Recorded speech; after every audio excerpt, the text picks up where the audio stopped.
Bitcoin, Litecoin, Ethereum, Cash. Smoking on that crippy got me Clip high. It's your boy Crypto Blood. We at it again, people. Episode 37. Hope everyone's doing well, staying healthy. Lick a couple shots out there. We got Bitcoin Zay tonight as the co-host. I know many of you know him. Author, Bitcoin evangelist. We got a lot to talk about tonight. We're going to be talking about Bitcoin. Stock-2-Flow creator is now saying that it's not an asset. It's something more than, what we call digital gold. So we're going to get into that. Bitcoin also better than gold. Some are saying now a report out of Coinbase.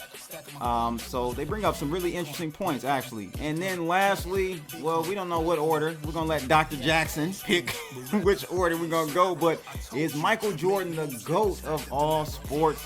I know many of you are probably following this new one off of Netflix, the Last Dance. It actually overtook Tiger, whatever that show is. My wife watches all the time. So we're going to talk about all those and much more. Make sure you guys call in as well. I love talking to you guys. We're going to get started here in a minute. Let's get it. Stacking my coin, stacking my coin, stacking my coin, stacking my coin. Bitcoin, Litecoin, Ethereum, Cash. Bitcoin, Litecoin, Ethereum, Cash. Stacking my coin, stacking my coin, stacking my coin, stacking my coin. Bitcoin, Litecoin, Ethereum, Cash. Bitcoin, Litecoin, Ethereum. Man, fuck fiat paper, I'm after a new caper. Staying tuned to the moves, the wicked dudes and skyscrapers. I'm rising up to swags of a new flavor. I'm after a new layer of profit to creative. Do it live! I'll write it and we'll do it live! Fucking thing sucks! We'll do it live. Okay. Yes. Let me put my mask on. We're doing it live. Hope everyone's doing well tonight. Welcome to another episode. I got my main man, Isaiah Jackson. I gotta get used to saying Isaiah Jackson. I know you're all a scholar, a doctor now. He's got his medical mask on, people. Oh yeah. He's not in the sunny state anymore. He didn't flee the states. Oh yeah. What's going on? Nothing much, Bitcoin brother. Zay? Nothing much, brother. Yeah, trying to keep it safe. But yeah, most people know me from being in LA. Had to leave for a little bit and go out to my country bunker that I have, set up just for things like this. So glad to be safe. Amen to that, man. Glad you're safe as well. You and your girl, you and your family. It's been a while, man. We haven't even talked in a long time, actually. I hit you up I hit you up via Twitter maybe 2 weeks ago, and I was like, yo, I need you to, I'm gonna definitely link up with you again. What's going on with you guys? How is your main man King doing? How's he doing? Oh yeah, everything's good. Right now we got the show on pause, being in 2 different spots, trying to restructure for after the pandemic. Okay. We've been doing our, basically, we have our own stuff going as well. So doing that combined with our own business. So everything's great. Gentlemen of Crypto will be back live very soon. We're changing the format, so we're working on that now, and nice. Things will be coming back live daily for everyone. Yeah, if you guys aren't familiar with the Gentlemen of Crypto, they do some solid work over there. Here's Bitcoin Zay's Twitter account, so check him out, follow him.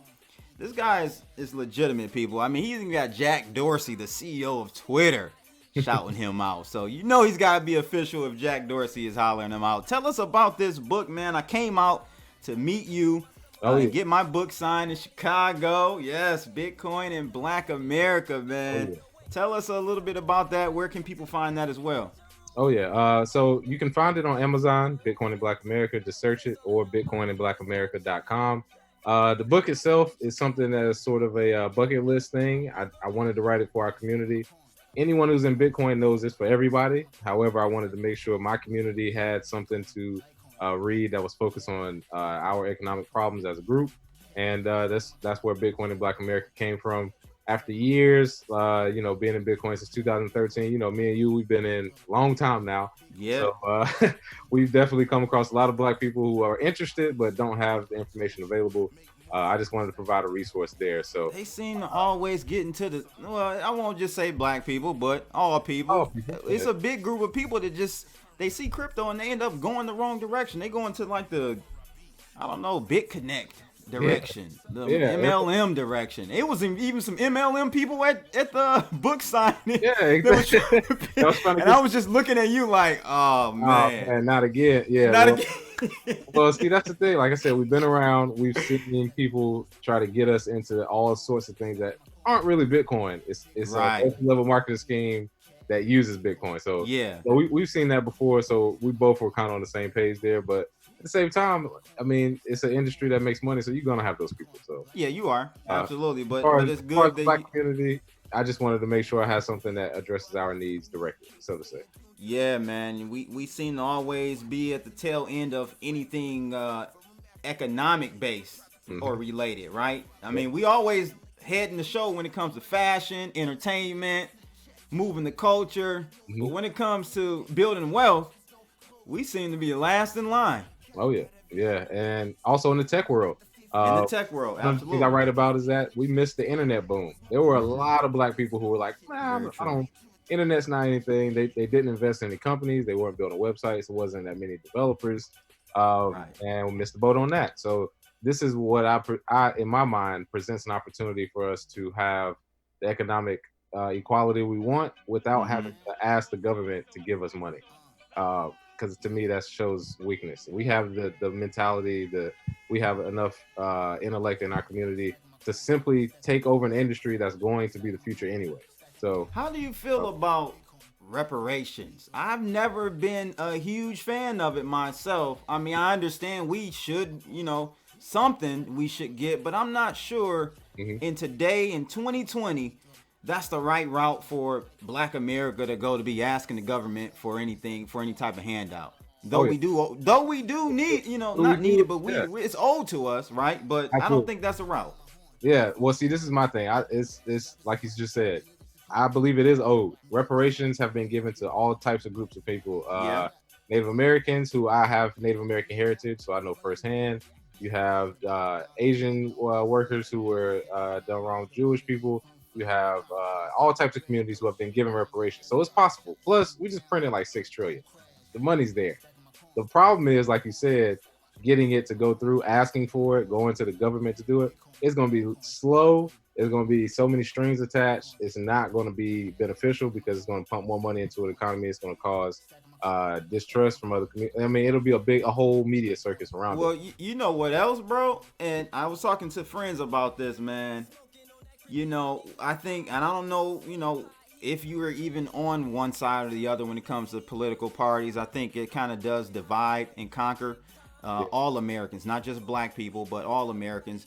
But I will say, for black people, we never get anything done in Washington because we don't have a lobbyist, right? We don't have that PAC, that super PAC for black people.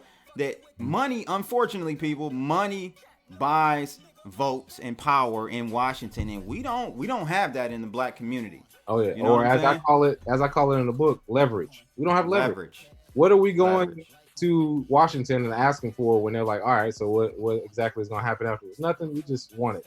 And it's like, all right. And being an entrepreneur, if you have no leverage in your dealings, you're basically just talking.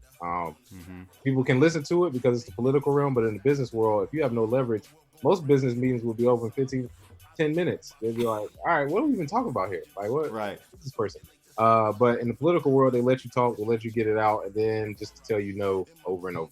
So if you don't have any leverage, I think Bitcoin is an example of something that gives you leverage, being able to say, yeah, we are shifting our financial focus to something else. But just overall, just economically, if you don't have that leverage or a super PAC or anything that actually goes forward that's in our best interest, nothing's going to get done. And the people that do have control to get super PACs going, they only got there because they realized they're not going to bat for what black people actually need. They just want to keep the oppression cycle going. Just keep it going.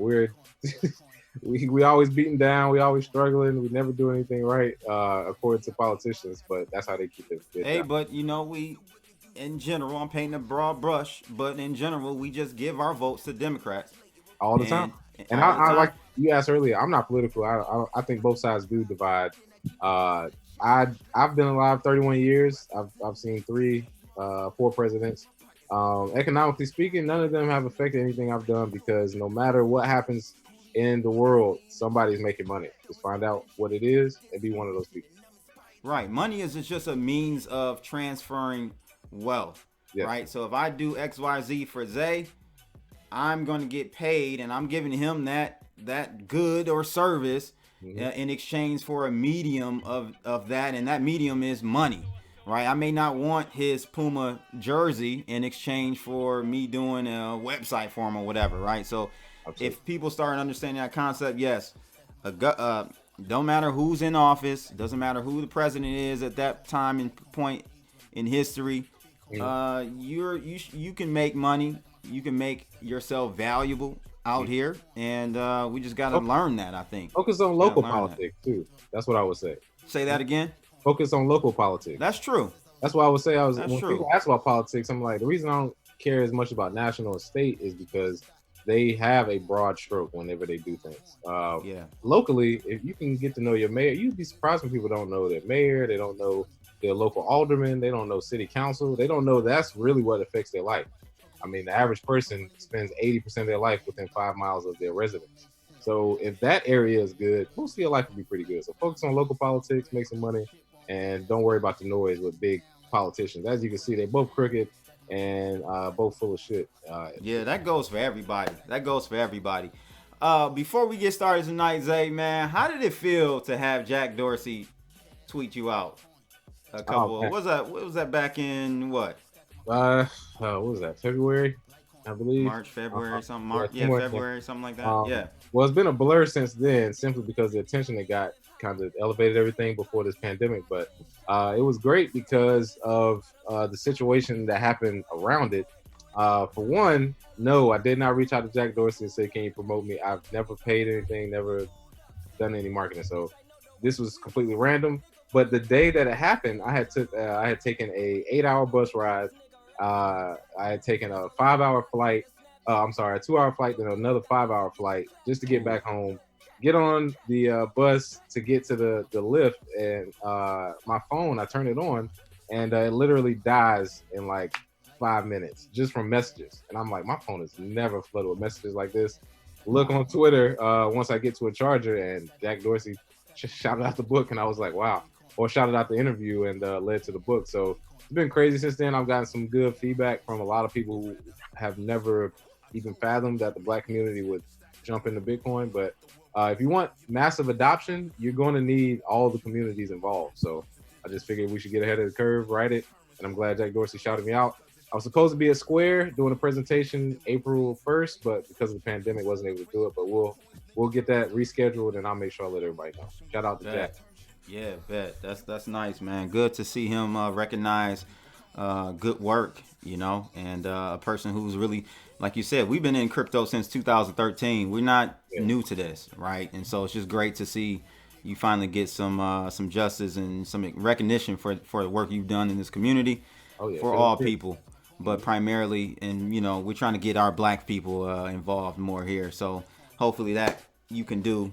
Going forward. So let's get started, man. I mean, where do you want to start tonight? I sent you a list of topics. Man. How you want to start out tonight? Well, man, all the topics were good to start about. Being that Bitcoin has had a little pump the last few days, we can jump into it being better than gold. Ooh. Just because it's gonna be a good one. I had this conversation with somebody about 4 years ago. This lady, I was a part of it's like an economic empowerment group back in my hometown, Charlotte, and she was a big gold bug. And this is when Bitcoin was, I think, $600.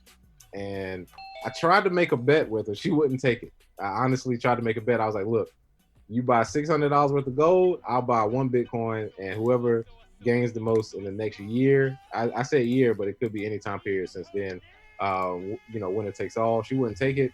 But she was arguing so much about gold, I had to, look into it myself. And now that we're at the point where store value and something that's stable is very important to people economically, this is this is great to hear because honestly, I agree with Coinbase. Bitcoin is superior to gold. I think we both would agree. Has way more utility, and going forward after the halvening, it'll be just as scarce as gold, and then even more scarce in the future. So yes, I do agree with them. Bitcoin is way better than gold. Oh, absolutely. I agree with that. But the question is, well, let me just say this: the article that I sent you was from Cointelegraph. They brought up some aspects I didn't even think about though, because they were talking about the physical supply chain disruptions that I never thought about when it comes to gold. Right? We're in a pandemic right now. I know some of my few viewers think it's a plandemic, or that's fine if you think it's a plandemic, but to say it doesn't exist is some nonsense, y'all. But anyway, that's a whole nother conversation. The physical supply chain of gold is definitely something that I never thought about, man. Like, talk about that. Like, have you thought about that perspective when it comes to gold? We used to joke about the fact that if there was a pandemic and you had to collect your gold, are you gonna roll a wheelbarrow down the street? Because that's pretty much the only way you could carry it if you had a whole bunch of gold. And physical delivery, supply chains getting disrupted has always been a thought. I didn't think it would be that easy to get disrupted with just media hype of what's going on. But of course, it is real because it is shutting down industries. So people can't get their gold physically delivered and or get it sent wherever they want. So in my opinion, this just proves what we've been saying about Bitcoin is that at no point can anybody stop you from sending it. Gold it requires a third party, so you're always going to have trouble. So yeah, for those gold bugs who are out there, it's not hating on it or whatever. Yeah, my man Ryan James says diversify your portfolio. Yeah, diversify your portfolio all you want. Let's talk about utility wise. Bitcoin is superior to gold in every way. Yeah, I agree, and we're not hating Ryan at all. I think gold is important as well. No shade to gold, but hey, somebody got to be the winner here, and it's showing from people because Zay, a lot of people didn't take Bitcoin seriously until the price of Bitcoin passed gold, unfortunately, right? So sometimes it takes that superficial aspect to really get people to wake up and say, oh, wait a minute, this is I need to pay attention to this, right? But it's been actually, to me, better than gold before the price of Bitcoin even surpassed gold. Oh, yeah, absolutely. I think we both had that. To stay in Bitcoin as long as we have, you had to have the reservation that is the best asset out there, the best use case. And just looking at the fundamentals, you could already see that it was better than gold. But price-wise, it's like the medicine and the candy, like we always say. We needed that price to pass it just for people to look and be like, oh, this is serious. This is better than, maybe better than gold. However, like you said, we've been in it so long. We knew it back when it was, way less than, 1,500 or whatever it was when it passed gold. We knew it before then. Anybody who actually looked at fundamentals would have known that. So good to see that more people agree. And this epidemic is just shining light on what really is real. Bitcoin is. So Gurdip Singh says, no electricity, no Bitcoin. What are your thoughts about that statement? I've heard that many times in the past as well.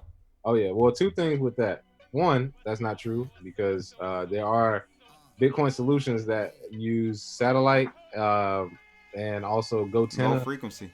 And low radio frequency with GoTenna, which is available online right now. So that's not true. For two, if there is no electricity and there's a global grid shutdown, you got bigger problems than Bitcoin. You're gonna need water, you're gonna need guns, and you're gonna need food. So at that point, you're gonna be bartering anyway. But at the same time, if there is one battery that is available that can power one computer, then Bitcoin can come right back up online when it's done. However, most people think that no electricity, Bitcoin's dead. No, absolutely not. Yeah, no, man. Like you said, at one point you mentioned, and this is what I always is my rebuttal to people when they say that. No electricity, no Bitcoin. Well, probably no gold either, because ain't nobody. How are you going to expect somebody to value or appreciate the value of gold when it's no electricity? When they don't appreciate it or understand the value of gold when there is electricity? Exactly. The price of gold has been the same so long. It's like, yeah, it's stable, but it's not going to appreciate because electricity goes away. Bitcoin probably might actually appreciate because of that reason.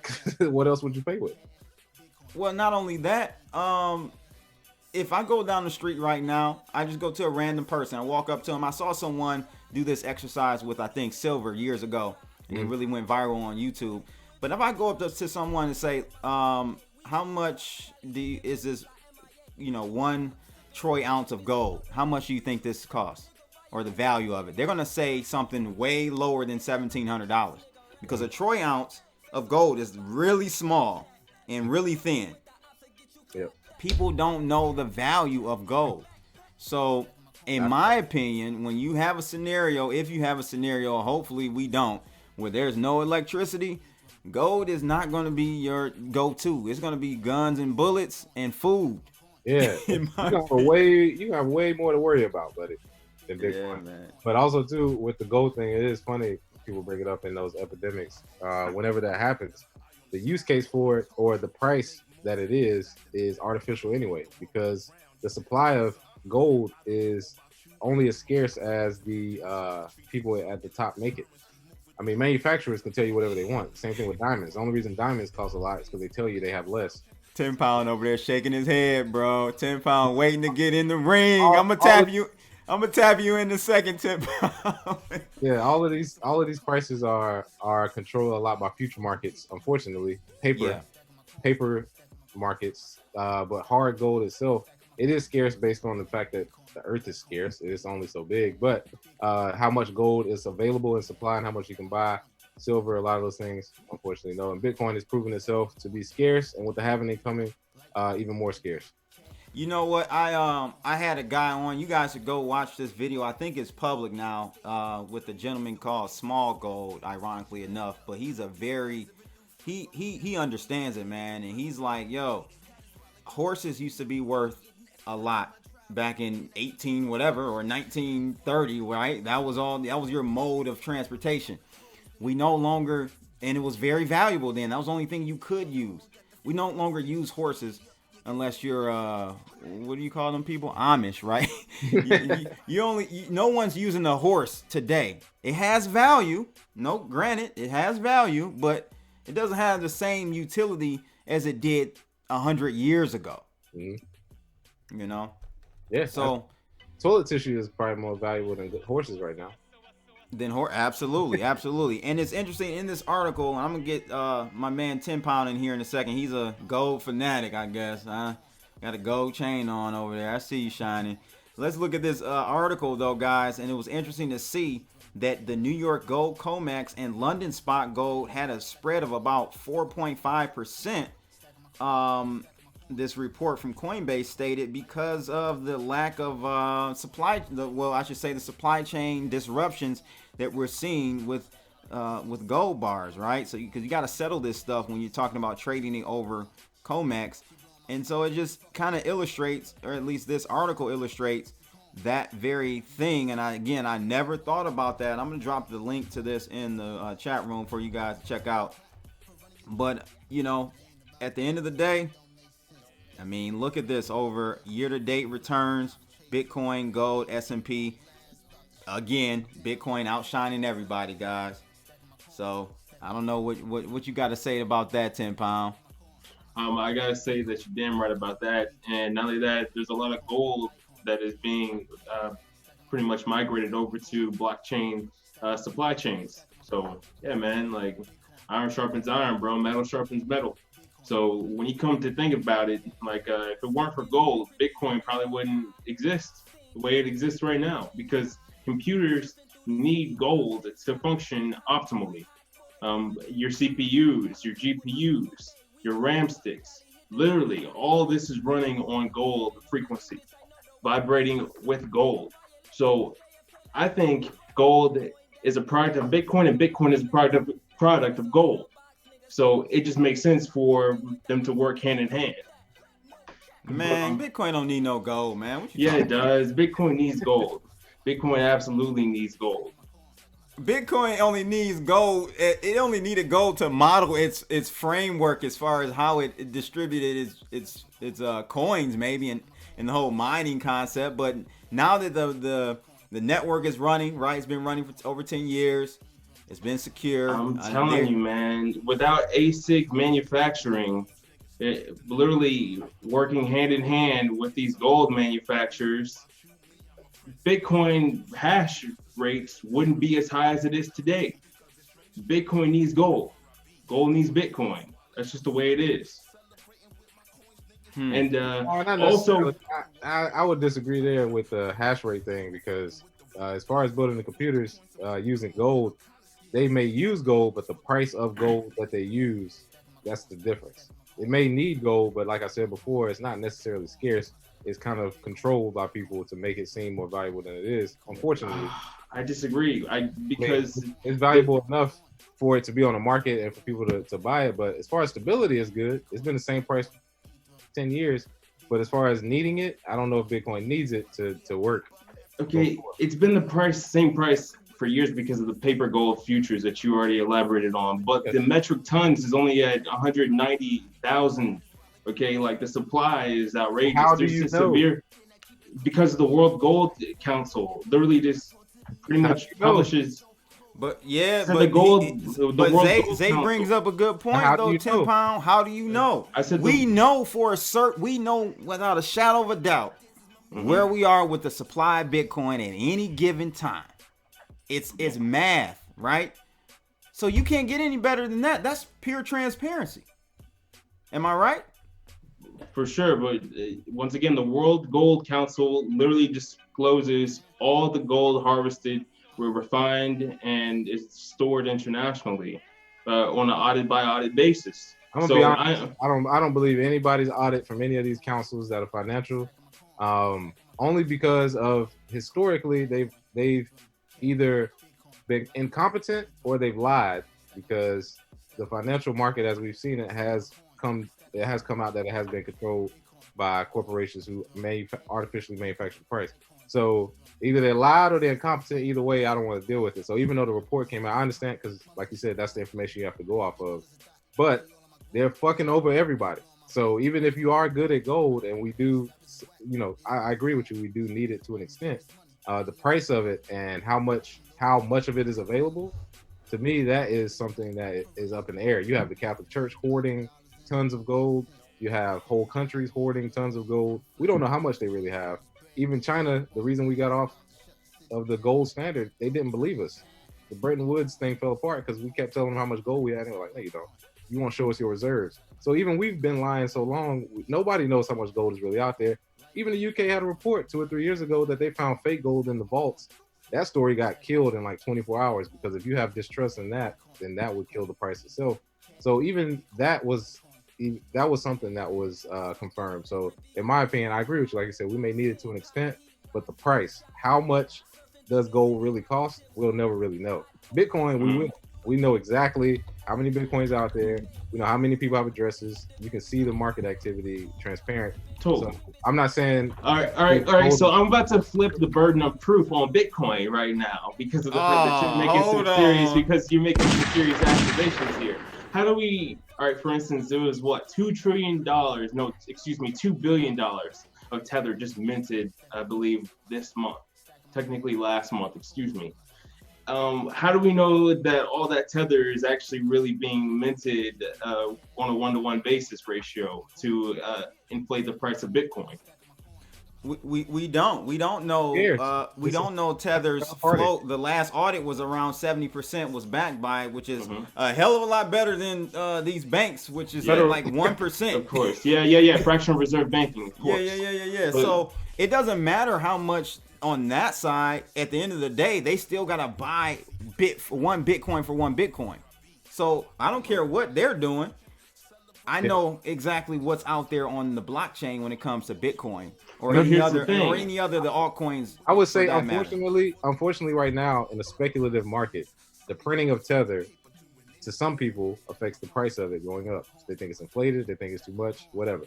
The thing is, they're 3 phases to it being a currency, and if Bitcoin is adopted by any type of country, one Bitcoin is one Bitcoin. So with that monetary policy, the USD price of it won't really matter. The Tether printing won't really matter. Owning a percentage of a set amount of Bitcoin is what matters. What percentage of the 21 million do you own? That will be what matters when it comes to future financial products, in my opinion, that use Bitcoin. And if other countries go with it, Tether printing, USD print, you can print all the money you want. Who cares? That price is going to be irrelevant at a certain point because the asset itself will be valuable enough, in my opinion. All right. So then 24 karat 1 ounce of gold is 24 karat 1 ounce of gold at that burden of proof. You know what I mean? Yeah, but it's not scarce. That's what I'm saying is you can't apply that because you don't know how much gold there is. Because if there's infinite amounts of gold, which I think there is, so that's why Antarctica is being kind of shielded. I think there's a lot way more gold than people are saying. There is way more gold than they're reporting for sure. And they're reporting, so I think it's way more. So you can't really use the same scale. However, I get what you're saying as far as the contrast of if I have 24 carats now, I have 24 carats later. The price can fluctuate based on the market, but I still have that 24 carats. Difference is how many people can get 24 carats of gold. If there's a mine that pops up, like I said, in Antarctica or some country somewhere, and they just say, oh, we got trillions of tons of gold that haven't been discovered, the market will instantly tank just like that. Nobody's gonna pop up with new Bitcoin. You can always look at 10 seconds, I can go look at a at Bitcoin scan or whatever, and I can literally see, no, that's fake. That's why Bitcoin Cash is not valuable. That's why Bitcoin SV isn't valuable. People have tried to copy it. Tons of projects. They're just forks, technically. They're just forks to provide solutions long term to fix the scaling issue that Bitcoin has today. I mean, most people will say that Bitcoin is good as it is. Bitcoin QT was literally Bitcoin perfected, but it's still the scaling issues need to be solved ultimately. Well, I would say that's obvious. It's tech, so you always have to scale. The problem with that line of thinking is that thinking that it won't happen, because from where we started to where we are now, scaling wise, is nothing short of revolutionary. So in the next 10 years, to think that we won't scale up to Visa or MasterCard or wherever they are, maybe with Lightning Network, maybe with something else, because I know Crypto Blood doesn't think Lightning Network will do it, but any other type of scale up in the tech world always happens. So I'm not worried about that. I've been in the Wild West where you had to have a wallet.dat file and be able to send it to somebody that you might or might not trust. Yep. To an exchange that you might or might. All the way to now, Cash App allows recurring buys. It's very, like, the scaling up isn't the problem. It's the tech itself. The tech is solid, so the scaling up is nothing more than people working. It takes time. Batman brings up a good point, Zay, about quantum computing, and maybe 10 Pound can chime in on this as well. Are you following that? That is a slight concern for me. I feel like we should be actually implementing and testing the protocol to be quantum resistant. Right now, I'm not really seeing that on Bitcoin. I don't know if you know of any. I haven't seen any. Can you talk on that, Zay? Is that me? What, with quantum computing? Yeah. Yeah, well, the biggest thing I've seen with quantum computing, for one, if it does come about, the bad people, if they get it, they're going to go for something way more valuable than Bitcoin. I can tell you that. But if it does happen, and there is the ability to change the blockchain, the trust in Bitcoin would falter to an extent. However, the problem that always comes with a solution. So would there be a quantum computing resistant blockchain that may take over? Absolutely. Because cryptocurrency is sort of a Pandora's box that has been opened. So even if one cryptocurrency per se will go away because of that, still have others. Also, there isn't a soft fork that couldn't happen to solve the quantum computing problem. That just hasn't happened yet, but it isn't like it couldn't happen. So either way, quantum computing is a problem. But from what I'm seeing, if there is a quantum computing solution where somebody comes up with it and can hack it, they're going after nuclear codes first. So I think Bitcoin will be pretty safe in the clear there. What about you, 10 Pound? That's a good point that he just stated. The fact that these people would want to use it to acquire nuclear launch codes instead. I mean, right now the nuclear arsenal is actually operating on floppy disks, but it's actually being upgraded to solid state drives. So, I mean, who knows? It's a possibility, man. That's a good point. I do believe that since there are other quantum resistant ledgers out there on the net, that there would more likely be a soft fork to address that solution. But it comes down to community support and whether or not that would create another hash war. and of course the time in which this event would happen. Because once again, we're already at 18 million Bitcoin, might at 21 million Bitcoin. So if this also happens, then they might actually need to change up the distribution, maybe move to DPoS or POS, proof of stake.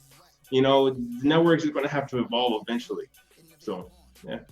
I completely agree. I'm just concerned that I don't see any like solid protocols or projects working on that right at this moment, because with quantum, it's a exponential situation, right? It doesn't grow linear, like in a linear way. So we got to get ahead of the curve now before, you know what I'm saying? Like, it could be literally in 1 year we make like light year steps ahead in quantum computing, and next thing you know, boom, we're breaking SHA-256 joints every 5 minutes or something. You know what I mean? And I think will come about. I think, but the concept of cryptocurrency will stay the same. It'll still, somebody will come up with a way to solve the quantum computing problem while still using crypto. That's not going away. But yes, the problem itself is just another problem. It's tech has always had these unsolvable problems, and somebody solved it. Somebody solved, Bitcoin has solved the hashing problem that people had before. So even though it's a problem, I've been in tech just even longer than I've been in Bitcoin. It always gets solved by somebody. It just takes time. We don't know right now, maybe, but like you said, that next step, who knows? The Crypto Blood, you may not see it, but there are people that are working behind the scenes that are actually coming up with quantum encryption.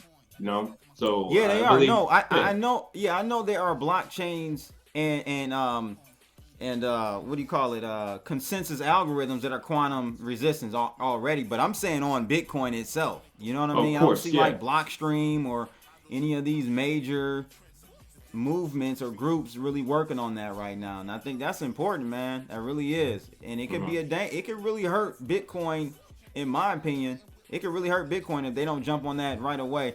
Let me try to get to my man Crypto Don Juan's question here. He keeps sending it, and we got a lot of activity in the chat room. If you guys want to make sure your questions get answered, super chat me, and it gets stuck in my feed so I can get that. But Crypto Don Juan said he wanted to ask you, Bitcoin Zay, how did you get into crypto? And I think we just talked about when you got in 2013, but how did you find crypto? And tell 10 Pound he said what up, and to sell your gold for Bitcoin. Zay.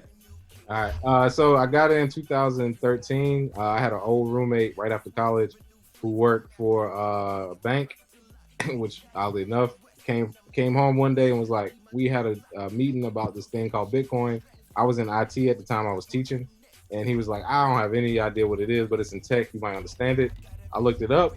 The first person I saw was Max Kaiser. Shout out to Max. Shout out to Max. And first person I saw was him. And then I saw a video by the Winklevoss twins saying that the price of Bitcoin might go to 100,000 one day. And at the time, in my mind, we had just came out of the 08, 09 crisis. It was very fresh. A couple years ago, was still recovering from that. So it made sense. And from a tech standpoint, I understood it enough. That's how I got into it. Bought my first 2 Bitcoins back in 2013. Haven't looked back since. Nice. Speaking of Max Kaiser, I just had him on yesterday. The video is going to be actually going up tonight for the YouTube members, so you guys will get that. I had an awesome time with Max. We talked about a lot of different stuff, so he's got some knowledge. He's an OG in this game for real. Yeah, Max is so it's good to have him back on.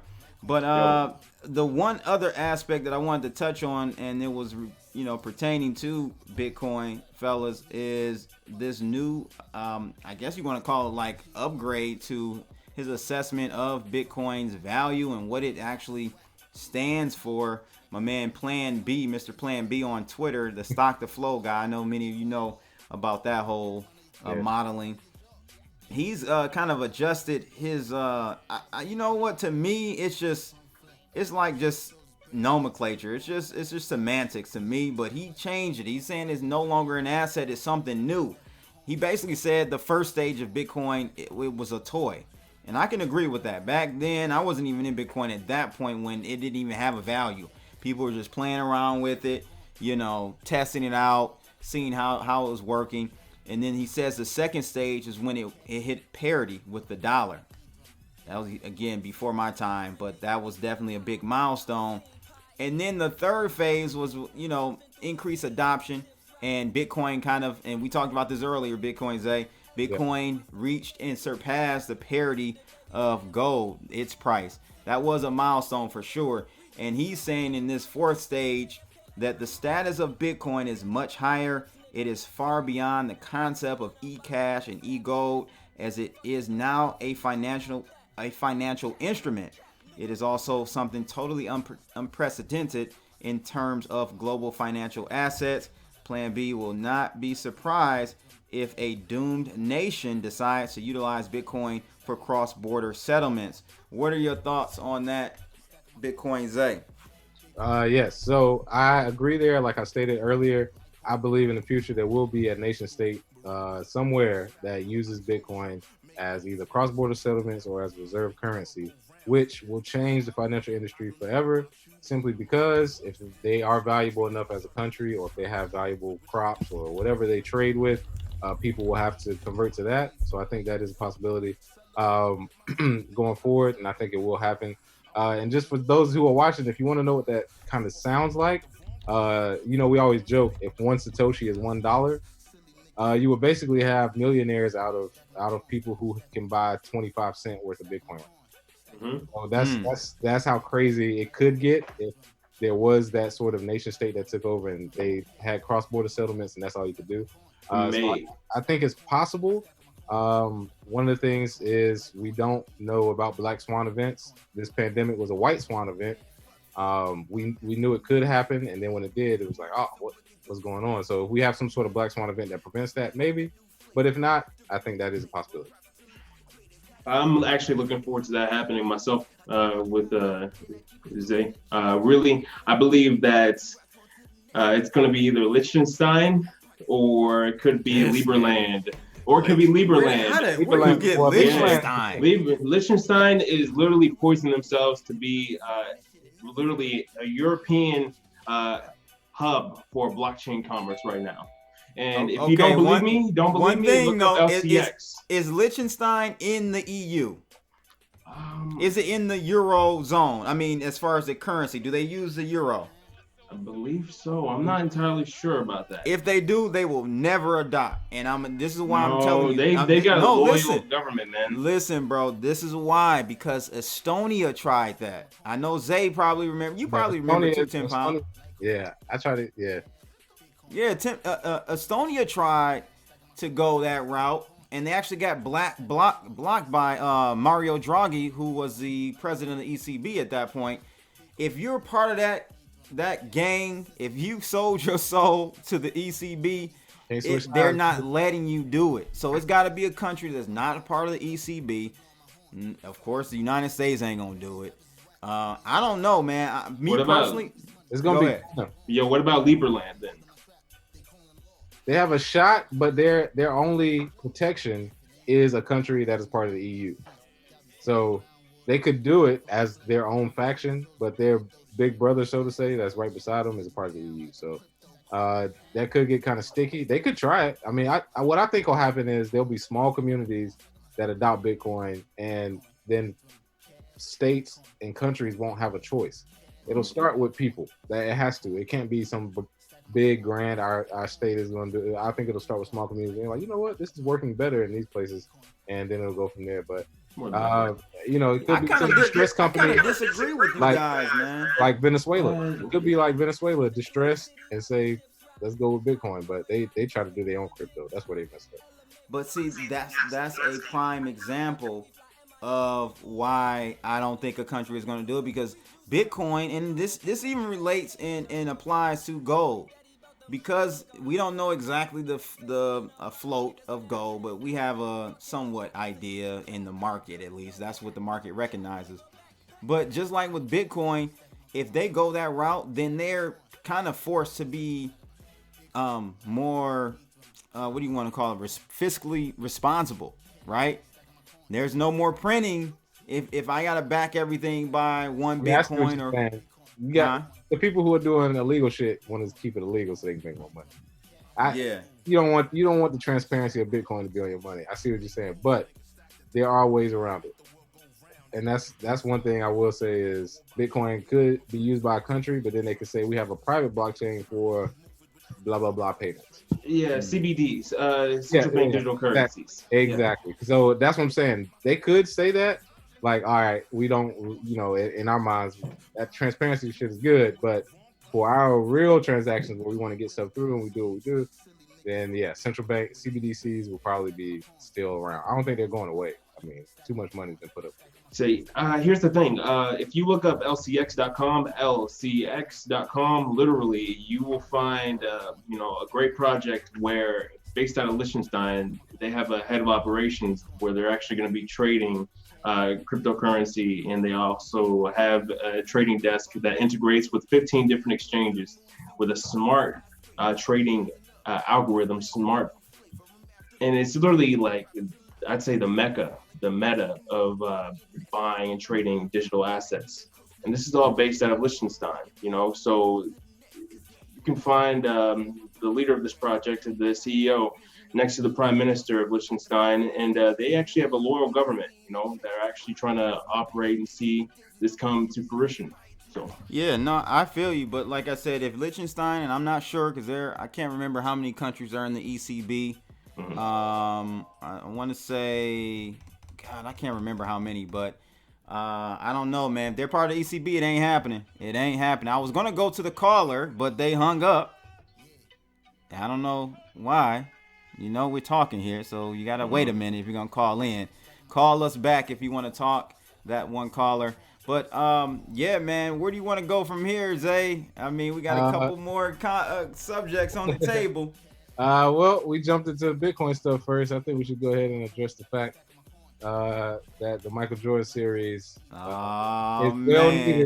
is well needed right now in this time for big basketball fans like myself missing basketball. I'm glad it came on. But yeah, man, they're gonna donate or they're gonna donate all the proceeds to what? I forgot what though. Do you remember? I forgot what too. Yeah, I forgot. But yeah, they're gonna donate the proceeds and they're gonna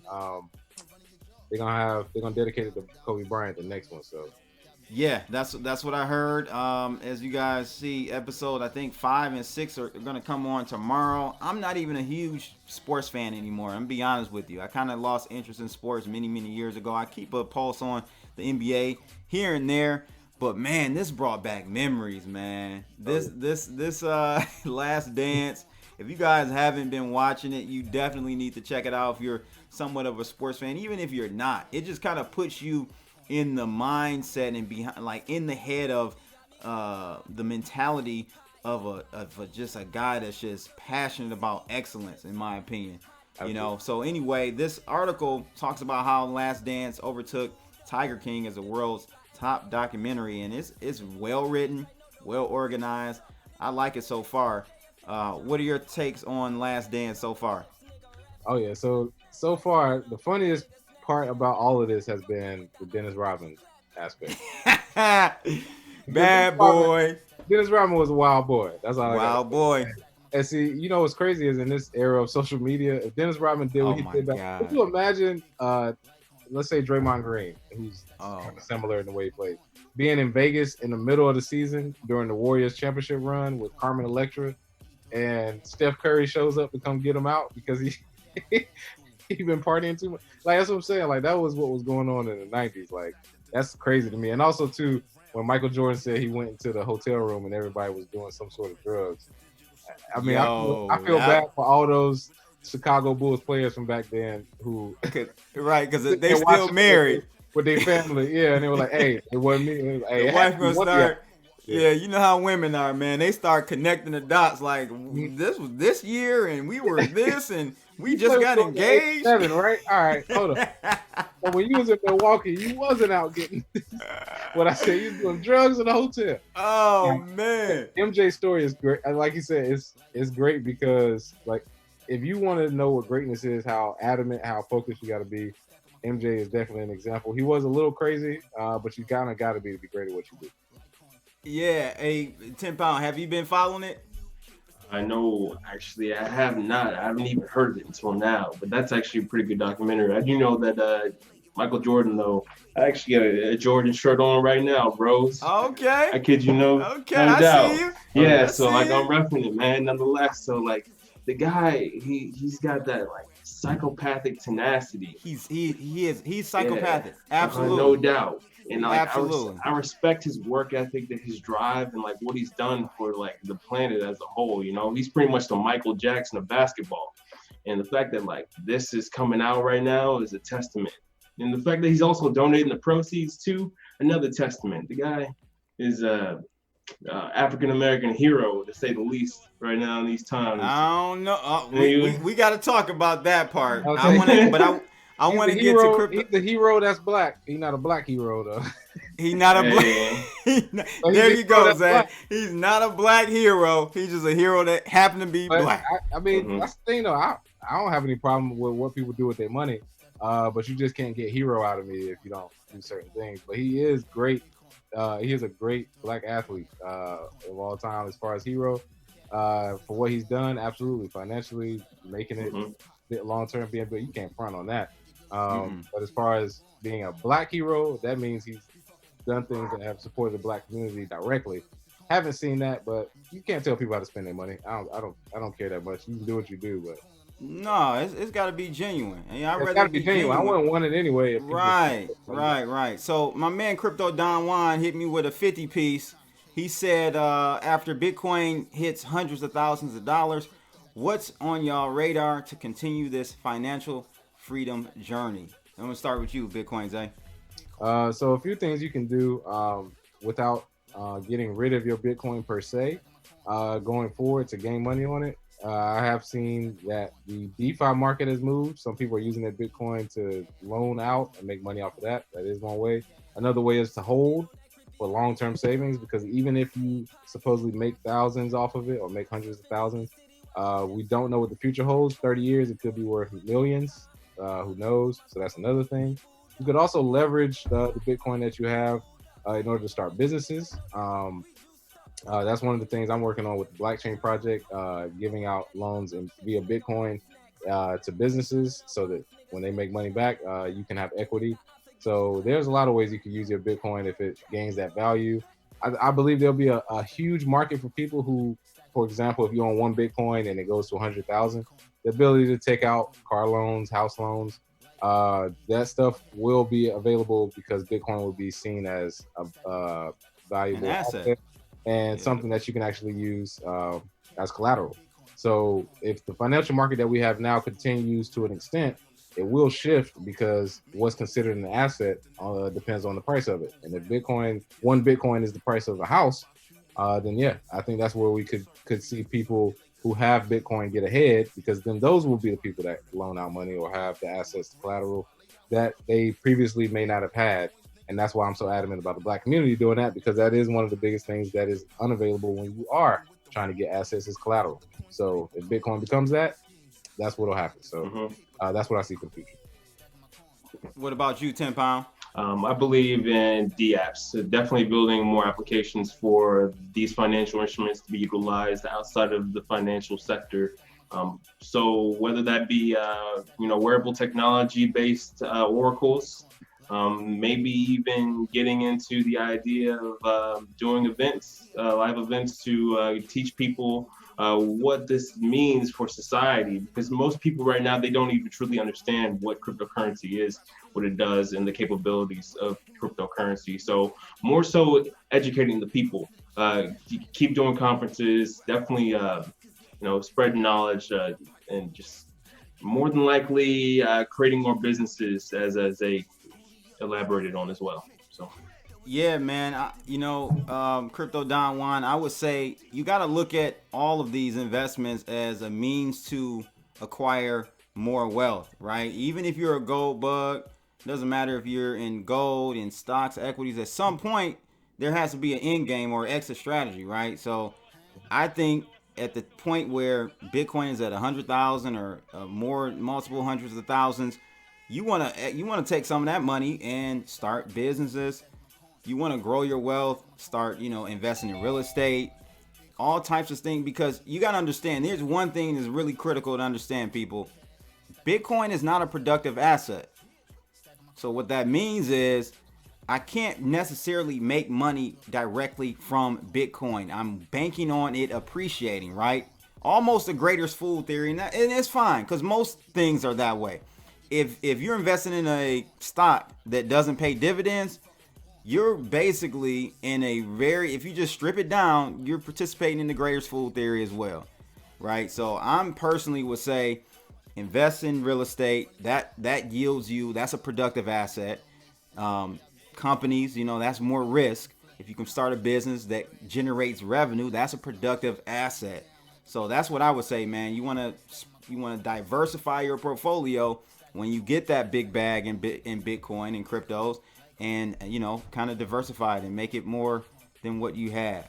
Let me get to this this caller on the line. Caller, what's going on? It's your boy Crypto Blood, and I got Bitcoin Zay on with us tonight. Hey, what's going on, gentlemen? I was just calling to kind of hear your thoughts.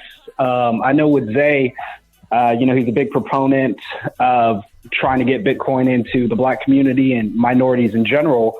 But I'm just trying to figure out what you all would recommend collectively, during these times right now. Of course, when we had our economic uprising, the jobs that were really people were able to get are basically minimum wage jobs. So most of the people don't have an opportunity. If they get any investments at all, that's through a 401k plan. For those who are looking to now where money's even tighter, where the opportunities are going to be less, how do you recommend that they invest in cryptocurrencies where they're not going to have as much disposable income, or their options are going to be more limited, especially because it's so speculative, it can rise and fall. I understand that we are getting towards a decent amount of a base, or we can say like maybe 8,000 might be the floor. But if you're trying to recommend this to people to start investing now, what would you recommend for them to do? Start a little bit at a time, or what would you tell them with the sudden rise and falls, especially for those who haven't invested in anything before? That's basically, I just wanted to hear y'all's thoughts on that subject. Good question. Good question. Well, Zay, go ahead, Zay. I have three words for that. Dollar cost average. That is what new people who are trying to get into Bitcoin, who want to invest, and they're worried about the price should do. Dollar cost averaging can only happen, though, if you believe in the technology, if you believe in Bitcoin, if you believe in it as an asset for the future. If you believe that Bitcoin in the future as a scarce asset is going to appreciate in value and also give you the ability to own a certain percentage of a scarce asset that can be used later, then you should have no problem dollar cost averaging. And by that, I mean buying a amount that you're comfortable with, money that you can afford to lose, because that's with any investment, over a certain period of time. So what I used to do when I first started was every paycheck, every 2 weeks, I would buy $100 worth of Bitcoin. And then I increased it to $200 worth of Bitcoin. Now, you can adjust that based on what you have. But currently, you can buy $5 worth of Bitcoin if you want, $10 worth of Bitcoin. I was buying Bitcoin from ATMs, taking a hit on the fee side, as well as with exchanges, taking a hit on the fee side. Nowadays, you can get it instantly. You can get recurring buys on a bunch of platforms. Swan Bitcoin is a great platform. They have lower fees than Coinbase and Cash App. So that's one.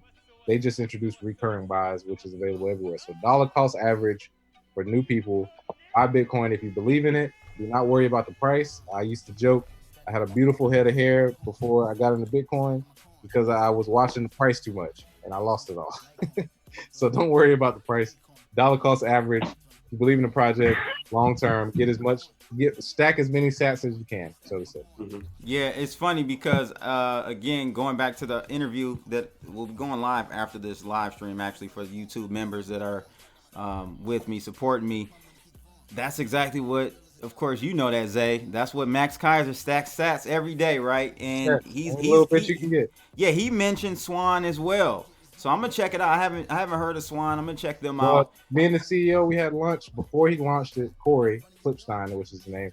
We had lunch a while back, and we both are big Bitcoiners. Talked about projects we had coming up, but just his actual spirit about Bitcoin. We believe the same stuff. Dollar cost averaging is the best strategy, and he introduced dollar cost averaging in a very seamless and easy way. for people to do it. I'm not getting paid for this, but it literally is probably the easiest way to dollar cost average right now. Nice. So I'm gonna check that out. And one thing I want to mention to people, when you watch this interview with me and Max, and I've known this for years, but Max and Stacy are, and this is kind of going back to what I was saying to you, Crypto Don, is that you gotta transfer that wealth over to productive assets. They invest in, and you know this, Zay, they invest in many crypto projects that people don't even know about. They have a VC. They got a crypto VC. So they're investing in these companies now that's going to eventually and hopefully make them more money in the future and make them recurring money. That's the productive asset part of it. So, you know, you definitely want to do that. Hey, that's a good question, caller, man. That's I'm with Zay. You know, I think it's a dollar cost average thing for individuals who may not have that much money, because it's a compound thing that you'll experience with just buying a little bit every week or every 2 weeks. You look up a couple years from now, you know that's going to compound, hopefully. Hey, may I elaborate a little bit? Yeah, Excuse absolutely. Me? So also I believe that people should take the time to learn how to leverage their own data. A lot of people don't realize, but data is the new oil, and people give it away for free to Facebook and to Google like it's nothing, you know, like it's pretty much candy. And those companies are actually leveraging your data. If you learn how to leverage your own data and monetize it on the blockchain, you could generate a lot of Satoshis or a lot of Wei, either or. Not to mention the fact that there are some projects that you can be mining on your smartphones, such as Electronero or Pi, which is ran by Stanford University PhDs. And their mainnet's going live literally this year. They already rolled out their test net. So you could use that time to read up on what this technology means for society, how you can mine, generate solutions and hashing power around the clock, and then sell those hashes and solutions for Bitcoin. So that's just another solution, but it takes a little bit of time, a little bit of book smarts, and of course, a lot of dedication to keep doing the same thing over and over and over again. Also hitting faucets. If you hit faucets, then you pretty much generate tons of Satoshis now that'll be worth a lot of money in the future. So, yeah, that's what Ill Cryptmatic just said in the chat room. That's exactly what he said. I'm asking him to drop a couple links for you guys, so you can visit some of those Bitcoin faucets. Hey, Zay, back in the day, those faucets, man, I wish I would have participated in them more often than I did. I looked at a screenshot of a faucet I took back in the day. They were giving away 5 Bitcoins. Yes, dog. Oh, my God. I remember looking at that faucet back then and being like, who the hell, 5 Bitcoin this shit? You know what I mean? Like, just kind of like, people had thousands of them, but it was a play thing back then. It was just starting to become money. Like I wasn't there when it passed the $1 mark. Me either. I was there before it hit that big surge to 1,000. So it was still sort of like, okay, this is good, but you know, we don't know. Hey man, I was still gambling with Bitcoin from the QT, from the wallet, from the Android wallet. Remember that wallet? Exactly. I was rolling dice, spending like 10 Bitcoin on one. I mean, we were just playing with it though. But that's what I'm saying. I thought it was a little amount back then to play with 10, 15 Bitcoin. Then you look back now, you're like, oh man, I wish, you know, whatever. But hindsight is 2020. But hindsight is 2020, man. It is. But don't make that mistake now. Even back then, we thought Bitcoin was extremely overpriced. Like we didn't like, you know what I'm saying? There's no extremely overpriced. Yeah, at 78. Listen though, the thing is, bro, at 79, 80 bucks, it was the most expensive currency if you wanted to look at it in that light on the globe. There was no other currency that was that much per US dollar. Totally. So, it's because of the international settlements, and it was so fast too at the time. It was very fast. Way less clogged. It was very fast. Way less clogged transactions. Yeah, very fast. Yep. So let me get to this new caller here. Caller on the line, it's your boy Crypto Blood, and we got Bitcoin Zay on tonight. Who's calling in? This is Brother Don. How you doing, Blood? Hey, bro. How are you tonight? I'm doing good. I called in because I don't usually call in, but I had to give a shout out to Zay, Bitcoin Zay. I love the work that he's doing. This brother, man, you know, he's special. He's special. But what I wanted to ask him is, as far as mass adoption, wouldn't it be better if if we take an approach of a more grassroots, hands-on approach with our community. Oh yeah, yeah. I've always been a proponent of that. That's what I stated that earlier. The Bitcoin communities that would adopt it, it will start small because it will be small communities that grassroots-wise say, "Hey, this is what we're gonna do. It works," and then other communities see that, and then it expands from there. That's why I do what I do. I go to conferences, meet people face to face, because it has to be the people. I have experience with exactly big corporations. It's not, if they introduce it, it's going to be some watered down bullshit, and we all know that it's not going to be what Bitcoin is intended to be. And if it's grassroots and you grow it yourself, just like any other industry, for example, if you're a musician, if you build your buzz for your rap song or your CD, the labels will throw money at you. They will give you, please sign with us.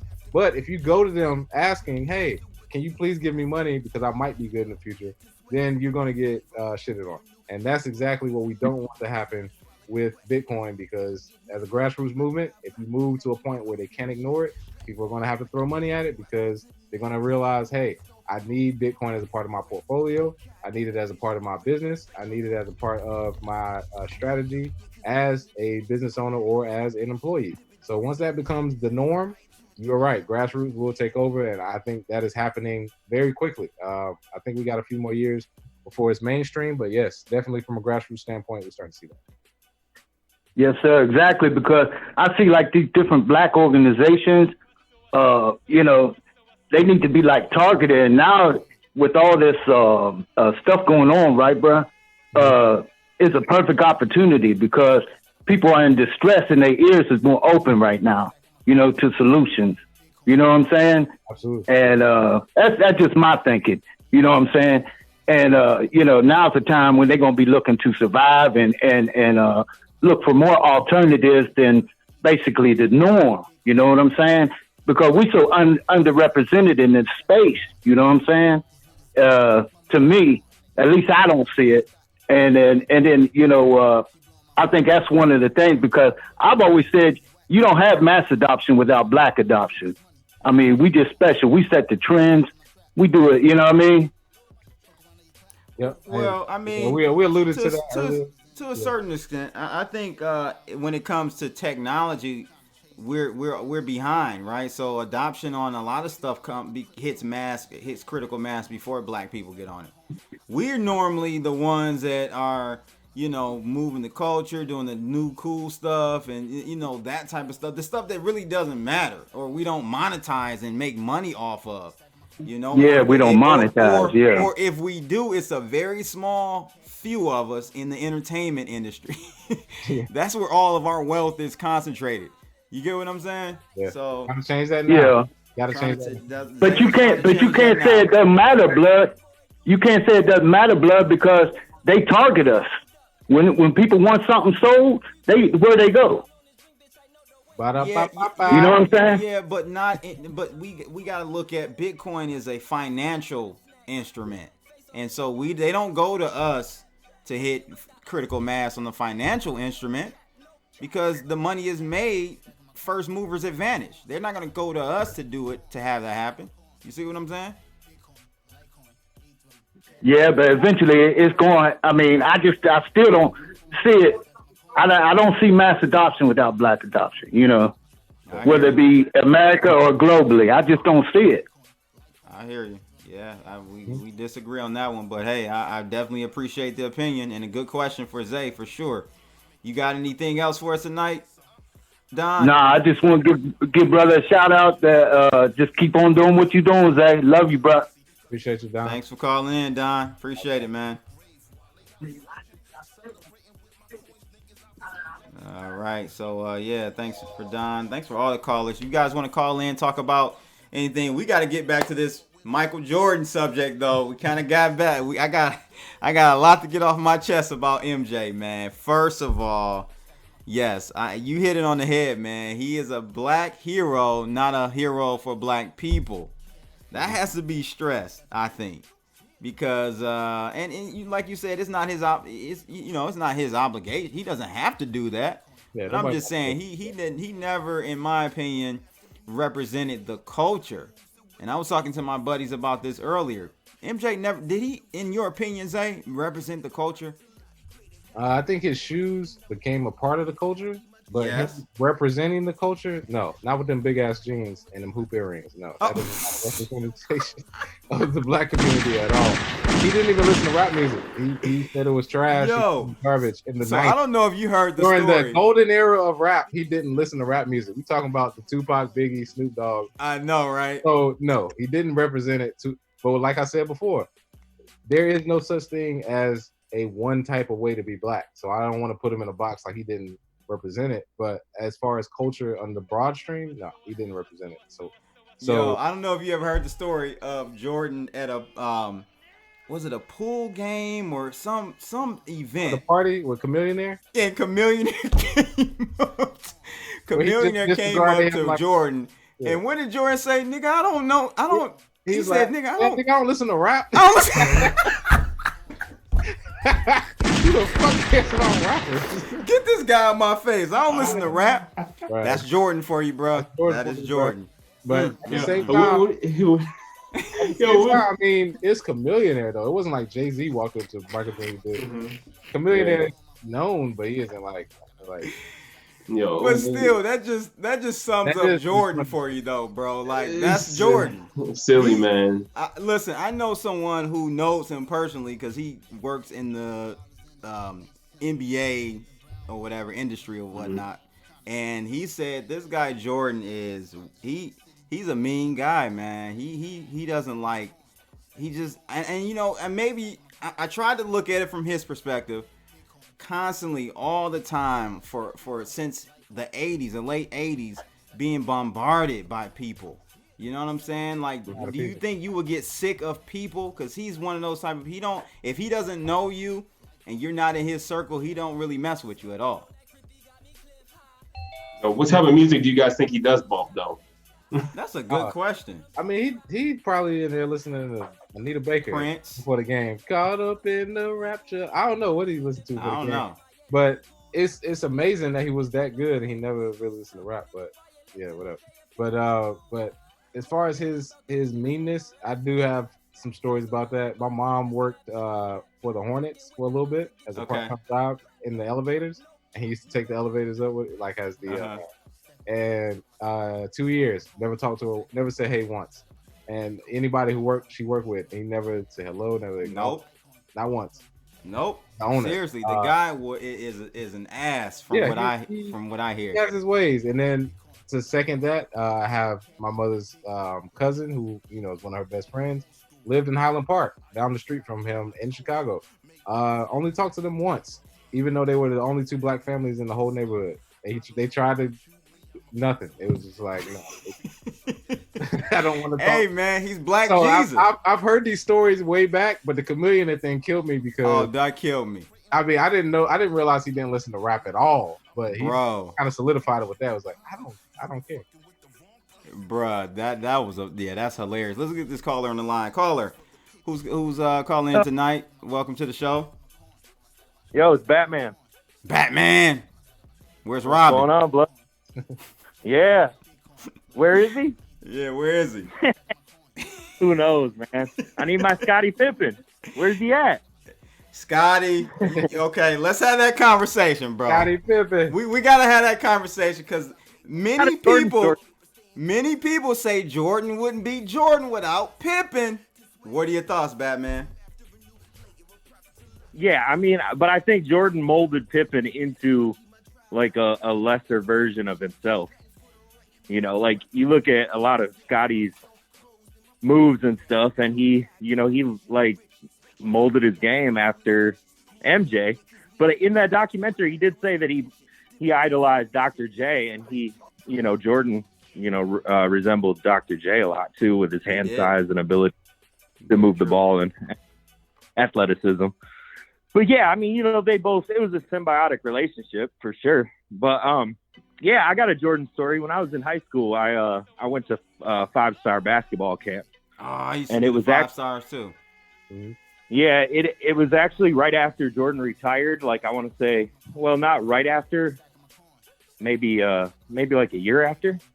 he was kind of out of shape, and he showed up at the camp because they were doing like a Hall of Fame induction, and he was one of the first members that they inducted because he sort of made a splash onto the college recruiting scene when he went to that camp back in the day. So he felt like he kind of owed those guys, I guess. But he ended up doing a lecture, and you know, I was lucky enough to like get there early. We didn't know Michael Jordan was going to be there. They kept it all really under wraps. And it was crazy because you go to the lecture after lunch so you can like, you know, listen and, you know, let your food digest. And then you got the rest of the day to keep working out, you know. And so I like a lot of the guys, they would go to, you know, their dorm after the lunch to kind of just kick it. But I was like, man, I'm going to go ahead and go up and get there early because it looked like a storm was coming. And it was actually a crazy storm. And like hail and crazy wind. And when Jordan came out on the court, he got a standing ovation. And at this time, there was no cell phones really. So it was all those, everybody had those little wind up like cameras that used to click and have the flash, you know, that you'd go turn in to get. Oh, yeah. And like, it was just crazy. Everybody was, Michael. And like came out there and he had a headset on so everybody could hear him over the speakers. There's about 500 campers. It's kind of a smaller camp, you know, and a lot of 5-star or a lot of like all-American recruits and stuff were there. And you had to be invited to 5-star. Yeah, you used to have to be. Yeah, you'd have to be invited. So, yep. And but as soon as he started talking, the power cut out because of the storm, and like everybody went fucking nuts. Like, because like we didn't know if we were gonna even get a chance to hear him speak, but you know, the power slowly came back on, and he did a lecture about like one-on-one moves. And yeah, he is an asshole, man. He called, you know, people out. You know, he called the dude next to me out, and I was since I was there early, I got like a front row seat, and there was a kid next to me with Duke shorts on, and he was the first one he pulled up to play him one-on-one. And only one person, it was that kid, only one person hit a shot on him. Like, he was out of shape, but he came and he brought it to like some of these high level recruits. Like he made it in his mind that nobody was going to score on me. These high school kids are not going to score on me. He would even foul the shit out of people. Like one guy burned him, and he put that dude on Jordan rules, dude. huh? He reversed it. Like he's crazy, man. He is a sociopath for sure. He's a sociopath, like, absolutely. Yeah, I see all the traits. You know, he's one of my heroes, but he's not like homeboy said, he's not like a black hero. You know, you want a black hero, Bob Marley. There you go. Yeah. And he ain't even 100% black. Yeah, Muhammad Ali. Sure. But yeah, even to get back to the last caller's you know, thing about black culture and adopting crypto, you know, I mean, it would be amazing if we could hear that Michael Jordan put $10 million into Bitcoin or LeBron or whatever. And I think the other thing that could bring black culture into Bitcoin is, of course, Africa. We need Africa with the mess that's over there for them to adopt crypto. You know what I'm saying? Like, I think that would be huge, a huge stepping stone for crypto. On the ever heard of A-Coin? Hey, A-Coin, my dude. I heard of some weird coins over there for sure, but like, you know, I mean, that would be, I think, man, the biggest step.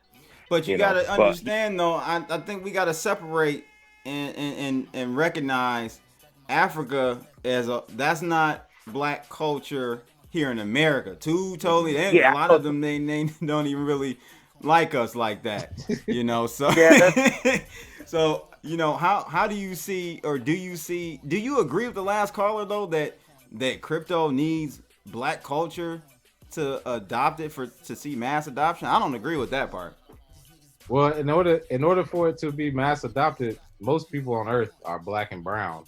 So if we're going off of skin color, then yes. But if we're talking about black American culture, then no. Because we're only 13% of America, which is only a small percentage of the world. Right.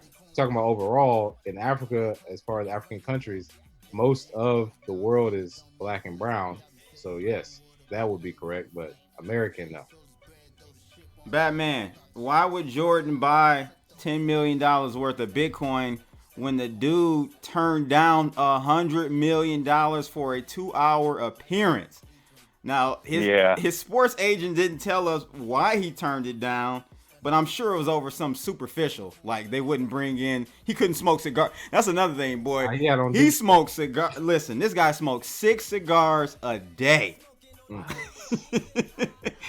I think he's a control freak, though. You know, like think of him putting on this documentary. He owned all the footage. I don't know this for a fact, but I remember the Michael Jordan IMAX movie. That was based on this 98 season. So I think the extra footage of them in the training facilities and all of that, I think that is that camera crew. And he must have built it into that IMAX movie with the deal to say, I want to own this material. You know, maybe that interview, he wasn't going to have any ownership of it. So, of course, they want $100 million, you know, because they're going to get some juicy stuff out of him. You know, and maybe he didn't okay the questions list that they gave him. He was like, I don't want to answer. I already know it was something real superficial with Jordan. Look at it. Just look at this smile. Oh yeah. You know the host had on Duke shorts and it was over. What'd you say, Zay? The host had on Duke shorts and he was like, "Fuck this." Probably the event planner went to Duke or something like some. Yeah, for sure. Yeah, I mean, or he's just not a greedy person. I mean, that too. Oh no, Jordan is. Oh, that's out of the door. What? Yeah, he's greedy. If he wasn't greedy, then Jordan's would still be $100. Exactly. Yeah. 225. I agree with you there. Hold on, are we about to get into who's the GOAT conversation? Yeah, we got to get that Batman. So. Who's the GOAT? And you know, this is a hard conversation. In my opinion, you really can't pick a GOAT because there are too many errors. You know, it's like comparing apples with oranges, right? Like you can't compare one of the greats from the early days of basketball, Wilt Chamberlain and all those guys, to the new era with LeBron and all these guys, and even Jordan's era is different. Like to me, Jordan wouldn't be Jordan in this new era of basketball. These guys are more athletic, they're faster, they're bigger, they're stronger. What's your thoughts, Batman? I want to get to you first, then we'll get to Zay. Who is the GOAT, and can you categorize it in that manner? Because the game keeps changing, and the game, like the rules keep changing too. Like, you know, I think Jordan would be amazing in this era because you can't even hand check. Like, think, you know, spent on the Detroit Pistons. Well, those guys were holding MJ. You know what I'm saying? They were throwing bodies on him, and you can do that now. So, man, when I was watching that Last Dance, it took me back. Their whole team. What'd you say? I said they would have all fouled out, and they would have lost the game on a DQ. I mean. But as far as the GOAT goes, I told my homeboy when LeBron made that run with Cleveland a couple of years ago where he was hitting game winners and stuff and took that team to the finals, I was like, I don't know if Jordan could take this team to the finals, like right now. But, you know, he probably could have.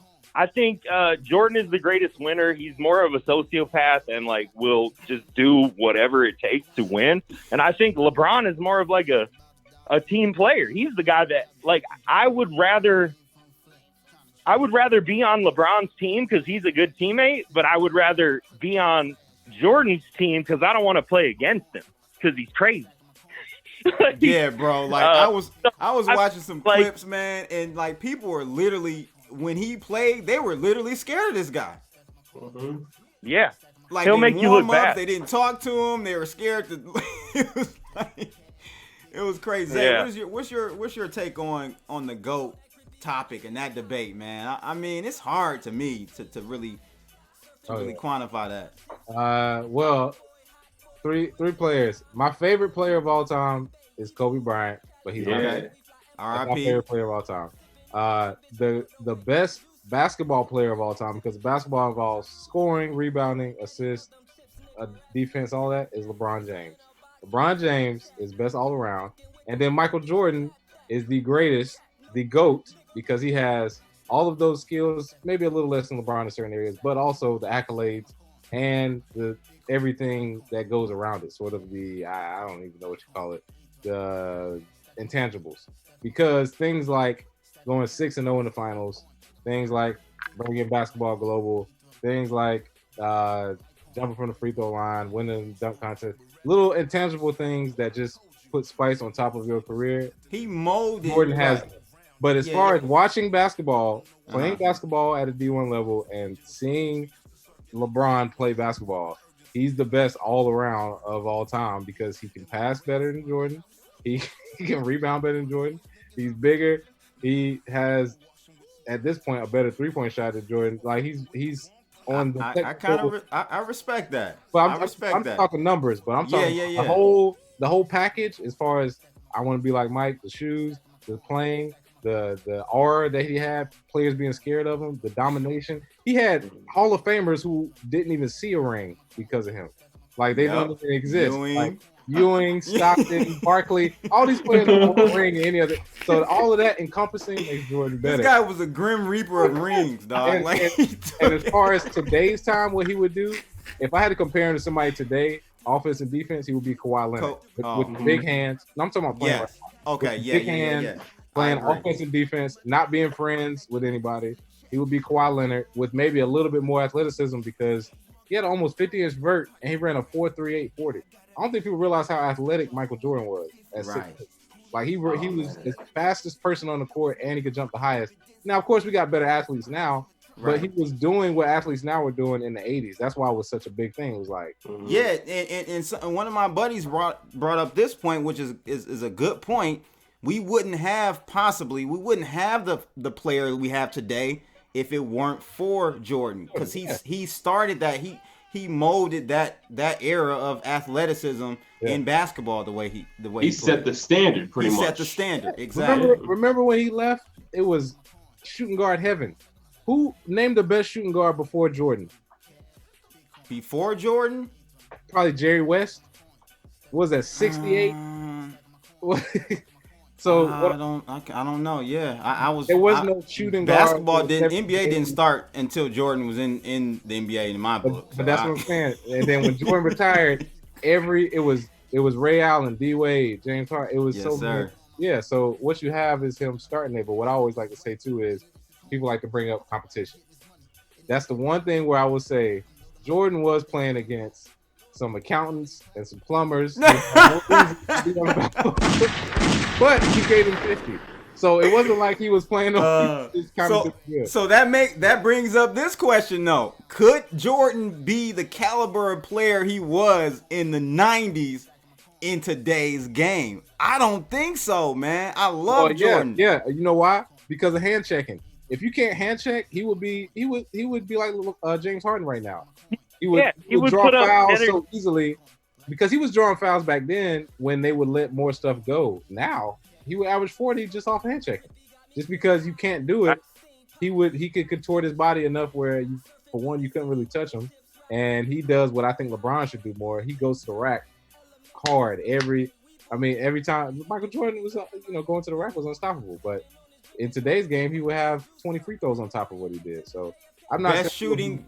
Cool world, everything. He would shoot more threes. Cool Killer said best shooting guard in the 80s was Byron Scott and Clyde Dress. I forgot about Byron Scott.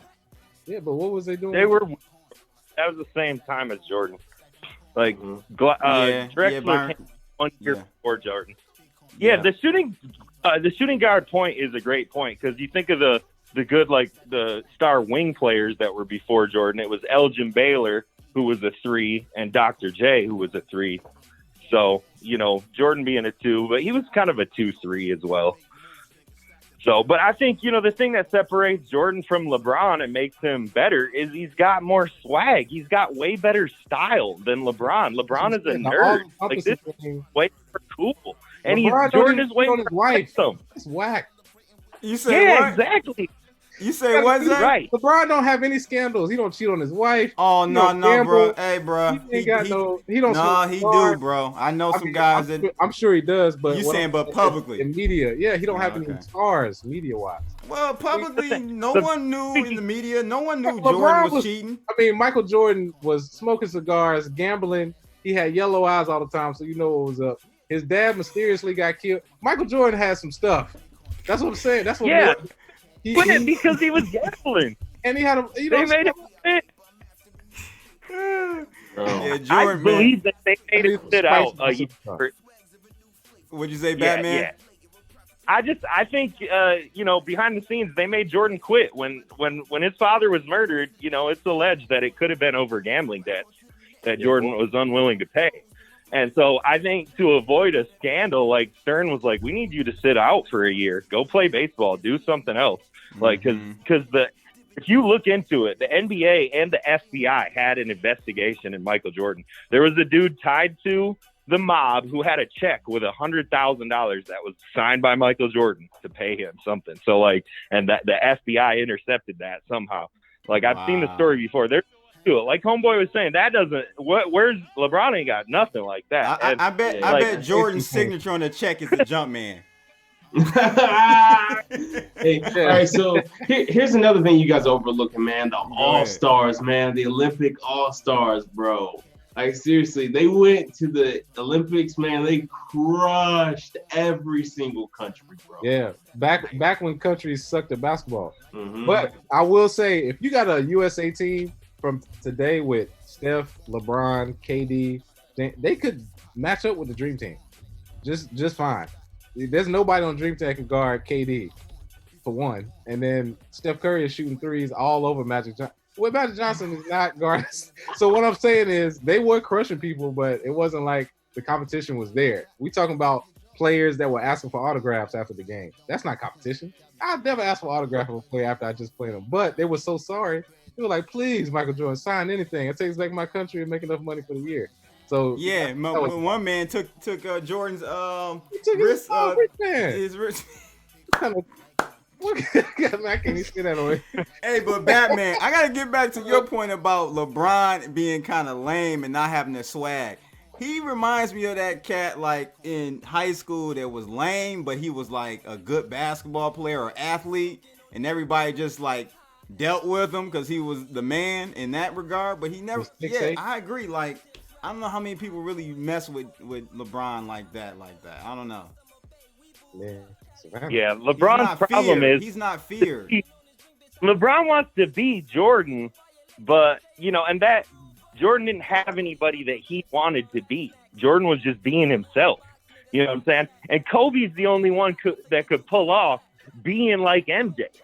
You know what I mean? Like, he's the only one that could. Kobe by far was the closest to Jordan. Yeah. But Kobe got a lot of those psychopathic ways as well. Yeah. Hey, all I'm gonna say about Kobe is that the reason he's my favorite basketball player is because he is a psychopath.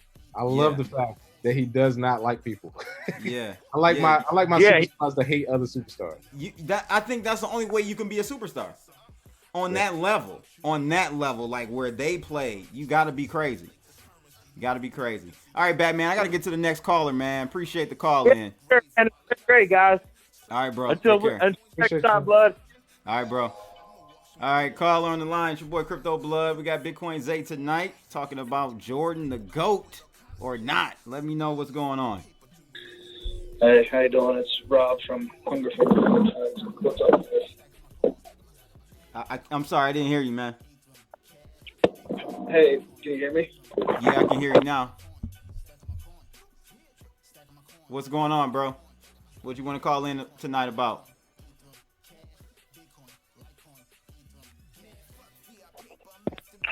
You there? Hello? You there? Yeah. Sound like you on the next tail chirp. No, my headphones I had got messed up and I borrowed my wife's. Apparently they're no good too. What's going on with you, man? Who's calling in? Is this Rob? It's Rob. Rob, what's going on, bro? Thanks for calling back. Hey, gotta chime in.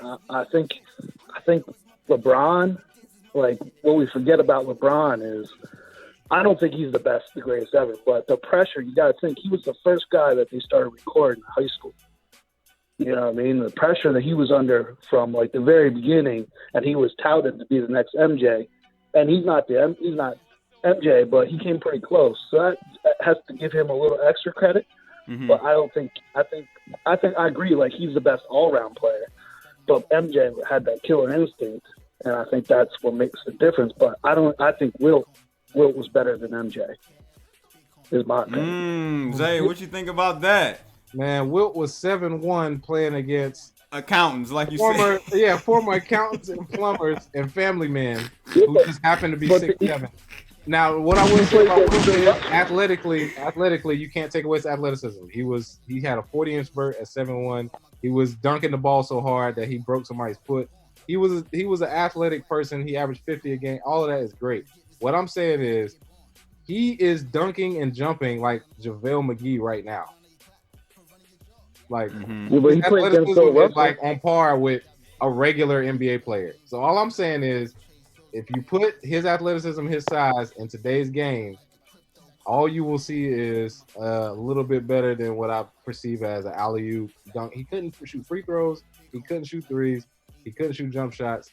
All he could do was jump really high and dunk and rebound in an era where the tallest people were 6'7", 6'8", and they weren't even real basketball players. They just happened to be the tallest person in Indiana, and they drafted him at center for somebody. Hey, when you at the line shooting your free throws like this, underhanded, no. I don't know, man. I don't even know if we can compare the eras, dog. Yeah. That's like literally apples and oranges. I don't know, man. That's a different era. Being 7'1" dunking is a different era. I mean, I got, like, you know, he played against Bill Russell. He won 11 championships.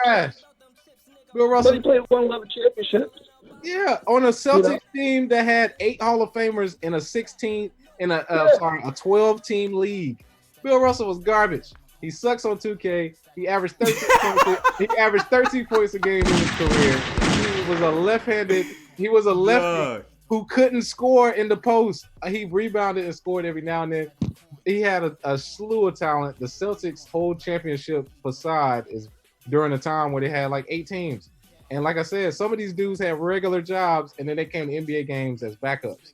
Like, oh yeah, I got a game later. But they also changed the rules for Wilt too, and they tried to make it harder for Wilt, and they made it easier for MJ. Oh yeah. Well, if you talk about rule changes, Kareem Abdul-Jabbar is the greatest ever because they literally took away the dunk because of him. And then he went on to win, of course, every championship. Well, before that, he won every championship in high school. He won every championship in college. He went to the NBA, won 6 championships, 6 finals MVPs, and he had the most unstoppable shot of all time. So if you want to talk about a 7-foot player that has skill and could compare it to today's game, Kareem could average 40 today because he could shoot it. You know what? I think. Did you ever hear that? I don't know, man. Now you got a league where you got the point guards or shooting guards are Kevin Durant's.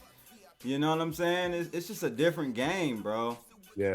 Well, I mean, if you watch Anthony Davis play, outside of shooting threes, Kareem was doing that in the 70s and 80s. So, I mean, that's why I said Wilt is probably athletically top 1 or 2 ever. But he played at an era where all he did was dunk. I mean, it literally, he can't do anything else. You ever hear some of the stories about Wilt? Like he beat Jim Brown in like they were at a party and they challenged he challenged Jim Brown to a race. Yeah. They beat Jim Brown in races, that one story about they were Wilt Chamberlain was out practicing in UCLA with with some of the freshmen, and Magic Johnson and all the players were there. The Lakers were there, and Magic challenged Wilt to play with the LA players against Wilt and the freshmen, and Wilt played. And Magic got all pissed off because Wilt blocked him, and then when he blocked him, Magic said it was goaltending. So Wilt said, "Fine, you're not going to get another layup for the rest of the game."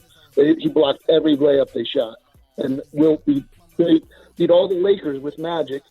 And like when Magic had all those players, built with 4 other freshmen. Oh yeah.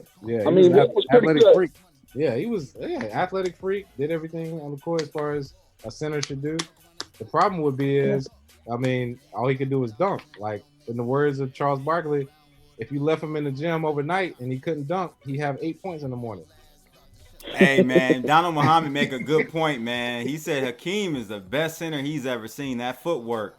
Yeah. Skill-wise, yeah, but Shaq is still putting him on his ass.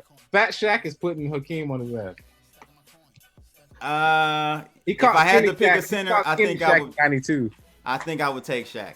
You're right. I would take Shaq if I had to pick one. He caught Skinny Shaq in 92, but Fat Shaq in 99 would have dominated Hakeem. And no doubt, you just don't want Shaq on the free throw line. That's all. Right. He wasn't playing against anybody that I can remember. You know what I mean? A notable player. Hakeem? He had Patrick Ewing, David Robinson, Charles Barkley era. I mean, that's big man era. But he dominated them because he had footwork. The rest of them were just plundering, kind of, I'm bigger than you type scoring. But he had footwork and he had a jump shot. He was unstoppable in the 90s. Today, that's called being a regular center. Right. Anything else from tonight, Rob? You usually have good feedback and input on the discussions. Did you want to? Well, I think when it comes to gold and silver, and I think with like the current climate, like going forward, I think after all this mess is over and hopefully it passes at some point and we get back to not normal, but whatever the new normal is, we're gonna have to remanufacture things. We have to set up manufacturing here. So I think that's where gold and silver are going to be important. So I think gold and silver are going to be more important on like a production side and a manufacturing side. And I think Bitcoin is like the new, is just like what gold used to be. It's just, it's a wealth, way to hold your wealth. And I think that's with the technology and the way things are going in the future, you can kind of see that, in my opinion. Mm-hmm. And I just don't know, but when it comes to mass adoption, I think it's so hard. Like, I think how do we get there? I don't know how we get there without like big business. But when like you said earlier, when you have big business come, they start vulturing everything. Next thing you know, it's just like the weed, they legalize weed, and who owns all the big weeds manufacturing? It's big business. It's not, everyday people. Right. So that's what happens with big money. They come in, they start taking over things. And then that's the complete opposite of what we're trying to accomplish with Bitcoin. So it's kind of. Yo, Rob, I have a question for you, bro. Have you ever heard of Titan Bitcoins? Heard of what? Titan Bitcoins. No. It's pretty much kind of like a 24 karat gold round, an ounce of gold, but then there's a QR code on the back of it. And then that QR code contains one whole Bitcoin. So it's the best of both worlds. Pretty much an expensive wallet. Yeah.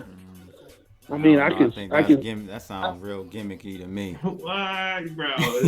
Yo, it's pretty badass, man. They got like a Spartan on the front, and even has like the one BTC logo where like a penny would say 1 cent. Dude, it looks legit, man. Ain't nobody buying that, bro. Yo. Did you see the guy in Africa is Akon, the singer? Remember the singer, Akon? He's the guy that's trying, I forget what country in Africa. He set up the whole country and all on solar power. And now he's trying to create like a crypto. It's in Ghana, right? I think it is. Yeah. Senegal, my bad. And he's built an Acorn. Yeah, he started with the electricity grid, then he came with Acorn. We'll see how it goes because every crypto to have value, I mean, it takes a lot. But it does. But we'll see how they do it. I don't. So far, I haven't really heard enough about it to speak on it. But yeah, I've heard the plans, and it's in the book too. I write about it as being a possible solution in the future. So yeah, I definitely heard of Acorn. Mm-hmm. They are literally taking that plan of action for Acorn and building a smart city around all the cryptocurrencies. So I think it's pretty great, man. Honestly, a smart city based on blockchain, that's next level stuff right there. So, absolutely. The other thing too about LeBron is he does a lot in the community. I don't know how much Jordan does in the community, but LeBron does a lot in the community. That's very LeBron, I have to commend him on. Absolutely, I agree with you on that. So from that, that doesn't really attest to his basketball greatness, but attests to, and that's probably somewhat why, I think you guys were talking about Michael Jordan being a psychopath and the greatness that comes from that. that's why you see LeBron have the game he has, where he's passing the ball more and including his teammates more and that kind of stuff. That kind of goes towards that kind of personality of investing into the community. Well, I would say LeBron is a psychopath in his own way because he has sort of photographic. He's got that God complex. Yeah, he has his photographic memory where he can remember every single play of every game for like the last 20 years. So he has his own like what we call psychopathic thing. What I was saying was with my superstars, I like them to have that little extra bit of spice to show that they're human. LeBron is psychopathic because he's too perfect. He literally has nothing. That's a psychopath. Have you ever met a person that has nothing wrong with them? That's psychopathic. Well, his hair. Remember the controversy over his hair? He just I gotta lick a shot on that one. He's just a balding man. That's hilarious, Rob. Other than the sunroof he got going, he need to go ahead and take it down like me. But yeah, he need to go ahead and cut it down. Other than the sunroof, he's perfect. That's psychopathic to me. The fact that he doesn't do anything. He's done nothing. He grew up in one of the worst situations you can, and he's done nothing. That's psychopathic. So, in his own way, he has fans because you can see a perfect superstar for one of the only times in history. I mean, I don't know too many times you can see a perfect superstar. I will say he represents the culture pretty well too. Yeah. I mean, meaning the black culture. I think he represents it pretty well, to be honest with you. That's crazy. He didn't even go to college like that. You know what I mean? He didn't even play ball in college like that. Didn't even have to. Yeah, exactly. Yeah. And that's what I was saying about earlier. Like, he can't imagine, think about the pressure. He had how many people showing up at the gym when he was in high school? Yeah. Mm-hmm. I mean, he was the first one where now everybody teaches everybody at high school. But if you think, he was the first one that really, that's where that started. Oh, yeah. Yeah, back in the days when they was playing. That's a long time. Yeah, no doubt, man. So, Rob, thanks for calling in, man. Really appreciate it, as always. Yep, thanks for having me. All See you right, guys. bro. Peace. So, Blood, I gotta elaborate on something, man. When you said that nobody's buying those memorabilias that are minted like that, bro. Like, yo, I kid you not, they got coinage where it's, you got the logos like Stellar, you got the logos of Ethereum, you got Ripple, you got Bitcoin, all of it minted in silver, right? A silver coin. And it's $20 for 1 ounce of silver. So, I mean, like, it's pretty much just something fancy. You can slap your own QR code on it and whatnot, put it away in a drawer. You got your keys safe. And those things are actually selling out like hotcakes, man. Man, ain't nobody buying that bro, stuff, I wanted an ether, bro. Man. I can't even get it. Hey, Zay, remember the first Bitcoin coin? It was what was it called? Man, Caucasian, not Caucasian, but it was something. No, it was some weird exactly word. What you're talking about, but I cannot. It was so long ago. Yeah, and that, at first, ain't nobody buy that stuff, man. Even back then, when Bitcoin was like $70. Yeah, it was good marketing, and it was bro, ain't nobody buying it because it doesn't really. There's no utility in that, in my opinion. 10 pound collectors. There's always collectors. There's collectors, of course. Yeah, that's what I'm saying. It's like memorabilia.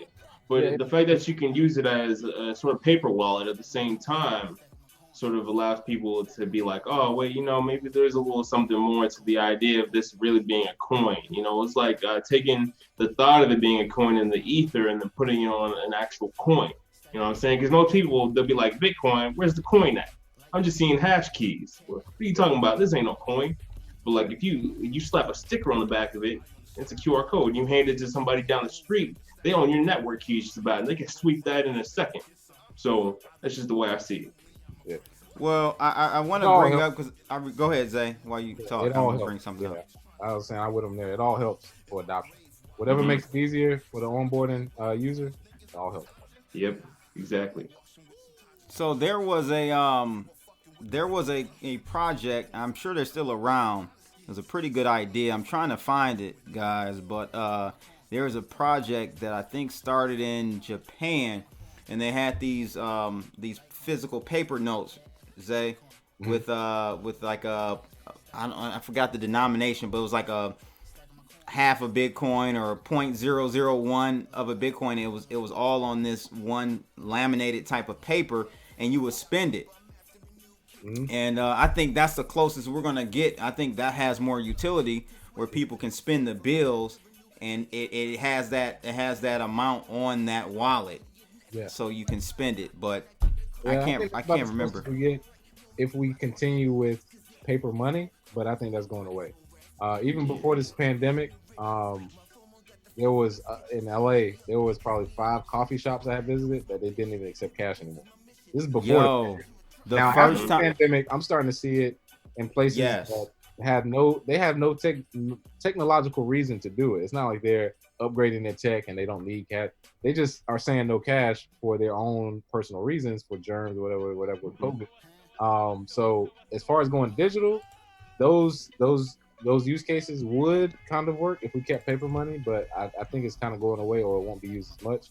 The instant payments that come from digital payments, I think, will be more of the future, and that'll be more of what we've seen. But I think that will make paper money and coins better memorabilia, because if nobody's using it anymore, and then some people still have it, people are going to want to look back and be like, well, what were y'all using 10, 20 years ago? Y'all were using paper, you know what I mean? Like, that is something that's valuable. So again, the coins now to us may be like, nobody's using that shit. But then people, nostalgia wise, may want to see paper and coins and see how money was before. Because I can guarantee you, if you find old shells and shekels from a civilization 5,000 years ago, the first thing that's going to come up is how much is it valued, because this isn't available anywhere else. So yes, I think that's a viable option as well. But digital payments are here to stay. They're not going anywhere, and the faster they are, the more secure they are, the better it'll become. So, those are mostly novelties to me. I completely agree. Also, the idea of it being paper money with cryptocurrency, and you're spending it like that, crypto blood, is like if somebody's handing you a note and you think it has a certain amount of satoshis on it, how can you actually tell if it actually has that many satoshis on it? Oh, you can scan it right away. Yeah, I know. I get that. But other people that don't know, how are they actually going to be like, all right, I just took this bill, and then they scanned it and they realized they just got ripped off. You know what I mean? It's kind of like that in an instance. I think it's always, personal use. But dig this, though. In a scenario where, and this kind of, my man Bobby Rock just said it. I can't even pronounce that. That's it, though. Cassius coin? Cassius, because I remember that. Yeah, Cassius. Yeah, Cassius coin or whatever. That was it, bro. Yep, thank you for that. That was it.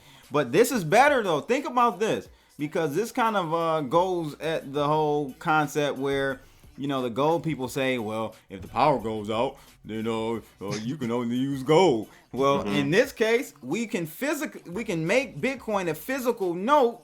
So if the power goes out, you literally have that amount on the blockchain, right? There's no double spending, and you can pass that value around on a paper note. There you go. Not only that, one more reason that Bitcoin and blockchain currencies are better. True. Not only that, you can even mint the currency to look any way you want. You can put your own face on it. Why do you need to see a dead zombie on a piece of paper, bro? A dead president, bro? You can put your own face on that note. You know Facts. That and no low key. I don't know.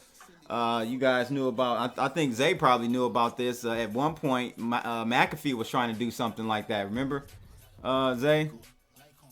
I think he was trying to do some type of Bitcoin dollar, physical dollar. Man, I think he may have disconnected for a minute.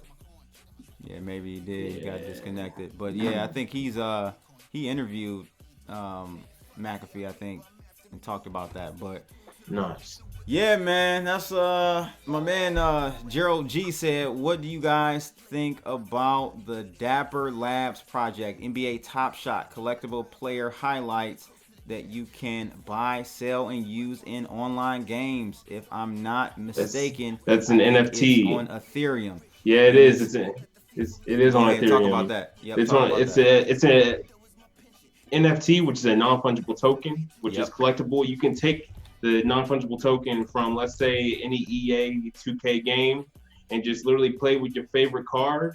And then let's say, for instance, you got a specific skin on that card. People are going to realize that, like, man, this guy's playing with like $1,000 player. He's playing with like a $2,000 player on the Ethereum network. And literally, it's going to be the future of collectibles within a digital ecosystem for these superstars. It's a way for fans to be able to play with their favorite characters from any era, just about, and it's powered all under the Ethereum substrate, the smart contract ecosystem on Ethereum. Ethereum. Man, Ethereum is the movement, bro. What you talking about? Man, your collectible, it's gonna take you 100 years to get your collectible. Messing around on Ethereum. Yo, you just like EOS, man. You hey, EOS I mean, fanboy, anything better. Someone said Tezos. I think any DPoS is better than. I'm a DPoS fan. Yo, anybody that's hating on Ethereum, well, take a look at their IDE, remix.ethereum.org. Okay. And then look at that, look at Viper, look at Solidity, look at all the tools they're giving developers, and tell me that Ethereum isn't the best when it comes down to the ecosystem. It's not. It's all hype. It's all speculation. Ethereum, I'm not saying Ethereum is going away, but Ethereum is not at this point living up to its hype. It can't, once it gets past upgrading from proof of work to proof of stake, which that's the part I'm skeptical about as far as how fast they can do that. If they can do that in the next 2 years, they need to do it earlier than that, because I think other blockchains are going to surpass them, man, in adoption. The only reason they're relevant right now is because of the hype and the investment that happened from the ICO boom. It's a lot of money still wrapped up in, you know what I'm saying? Like, a lot of money wrapped up in it. But from a utility standpoint, Ethereum is not ready, bro. It's not ready. But you can spend money like it ain't nothing, bro. Like, you can send cash from one corner of the earth to the next corner of the earth for like a fraction of the cost of Bitcoin. It's just like until too many transactions happen, like CryptoKitties, and then nobody. That's what I'm saying. Man, come on, yo. CryptoKitties crashed the network. That is a fact. Okay, but dude, so many forks have happened since then. Okay, like literally, we're talking about a more resilient network ever since that sort of NFT crashed the network. All right. We've also been in a bear market, so it hasn't been tested. So you're right. Okay, no. Exactly. Okay, go to EtherScan and you can see all the transactions that have been No. We're not gonna go to EtherScan. I'm gonna tell you, we're gonna go to blocktivity.info. This is what I always bring up to people. Blocktivity.info gives you the real value of these coins. All right, and we got Ethereum. Where are you, Ethereum? I don't even see you, Ethereum. Where's Ethereum? Number 4. Okay, number 4. They're at number 4, and their capacity is at, what is that? 59% right now. Ain't nobody doing nothing. What? It's a few dApps. It's a few dApps, a little DeFi here and there, but ain't nobody doing nothing. There's tons of gaming applications, bro. Are you kidding me? Look at Engine, dude. Engine just partnered with Samsung. And really, they have. But what does that mean? 59% capacity right now. That's not that bad. Ain't nobody using it. Yes, there are people broadcasting transactions right now as we're talking about it, man. I keep telling you guys bro. Let's look at transactions. 10 pound. Yeah, go to EtherScan, man. You can see happening in real time. We can look. This is real time. We can look right here. In the last 24 hours, there were 765,000 transactions on Ethereum. 700. That's not a lot, man. I don't even know where EOS. Why? I don't know why EOS isn't up here. Negative. What in the? Negative 22 million. That's a glitch, bro. I'm telling you, man. Just go to EtherScan, man. Go to EtherScan. Like, don't be using these third-party French sites, man. Jesus Christ, you got negative transactions? That's supposed to be 22 million transactions on EOS. Man, nobody's using EOS like that, man. Nobody's using EOS like that. Let's be real here. That's probably like wash transactions. It doesn't matter. It doesn't matter. Ethereum can't do 22 million wash transactions. Bro, there's no way, dude. There's no way that's actually happening, like, at all. Like, I can't believe that. I'm about to go to EtherScan for you and bring up their numbers. Like, man, like, seriously, you can go back. Transactions in, what's this? What am I looking at here, man? What do you want me to look at? You want me to go to what? Resources, charts, stats? Yeah, top stats. Top stats. Top stats. Let's zoom in a little bit for everyone. Last 7 days. Okay, let's look at last 24 hours. What do we look at for? See, they got everything convoluted, so you can't just clearly see how many transactions in the last 24 hours. Bro, man. How many transactions, bro? What? I don't understand. I'm going on the site right now Let me just to take a look at it. Yeah, All right, so right now they're processing 696 million. Yeah, exactly. And that's about operating at 9.8 transactions per second. Where y'all seeing that? That's the last 500K transactions. I don't know how much time that was. Yeah, we gotta look at time. Yeah, hold up.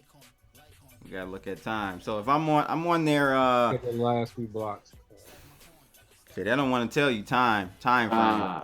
Well, apparently, check this out. In the last 24 hours, Binance One sent out about 100,000 transactions. Then OKX sent out 32,000 transactions per second. Then some random wallet is Long Hash Key sent about 31,000 transactions. Then another random wallet sent out about 30,000 transactions.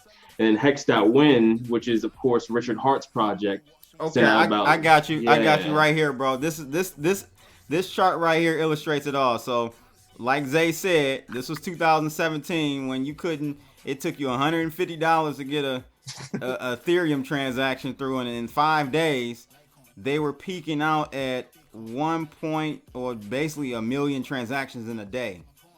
But that was like, I mean, it was a gridlock.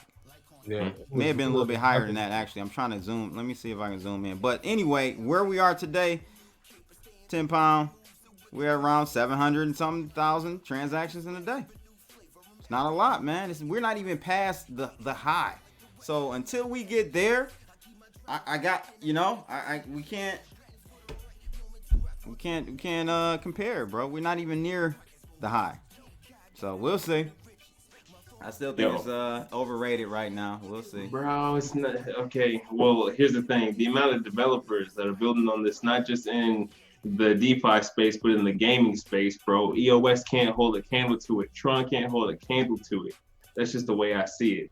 I run a podcast talking about the gaming industry with blockchain technology. I'm just seeing the projects rolling in, and I'm just like, man, this is blowing my mind, yo.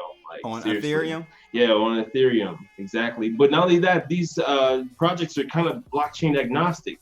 They think as long as the ecosystem supports NFTs, non-fungible tokens, it doesn't even matter what they broadcast over. The cheapest way and the fastest way is going to be prioritized. So, that's good. And really, that's how it should be. It should have some redundancy in not only its own network, but also in having other protocols available and ready. So that really is the best way to do it, regardless. Man, Bitcoin Zay, man, it's been fun having you on tonight. Appreciate the co-hosting. You want to tell everybody some last words? Last words, Bitcoin in Black America, available on Amazon, also at bitcoinandblackamerica.com. Follow me on Twitter at BitcoinZay. Glad to be here. Crypto Blood, got to do it more often. Yes, sir. Yes, sir. Definitely, man. And of always, 10 pound, thank you for joining me tonight. I appreciate it, bro. All right, fellas, ladies and gentlemen, that sums it up. Make sure you hit that like button. Make sure you subscribe. And a special shout out to my man, Crypto Don Juan, for the super chats tonight. Much appreciated, brother. That's it, people. We out of here. Holla. Smoking on that crippy got me cliff high. Steam pot, heat rock, slingshot. Surfing through the city while them chips rise. Hot boy, do it big time. LMA with my summer bay, we booed up. Cali hit the bay, we fly MIA, we pulled up. Sipping on this drink, bitch, I know the way. We juiced up. Nigga, do it live. I'll write it and we'll do it live. About them chips, nigga, rap snacks. Fucking thing sucks. We'll do it live.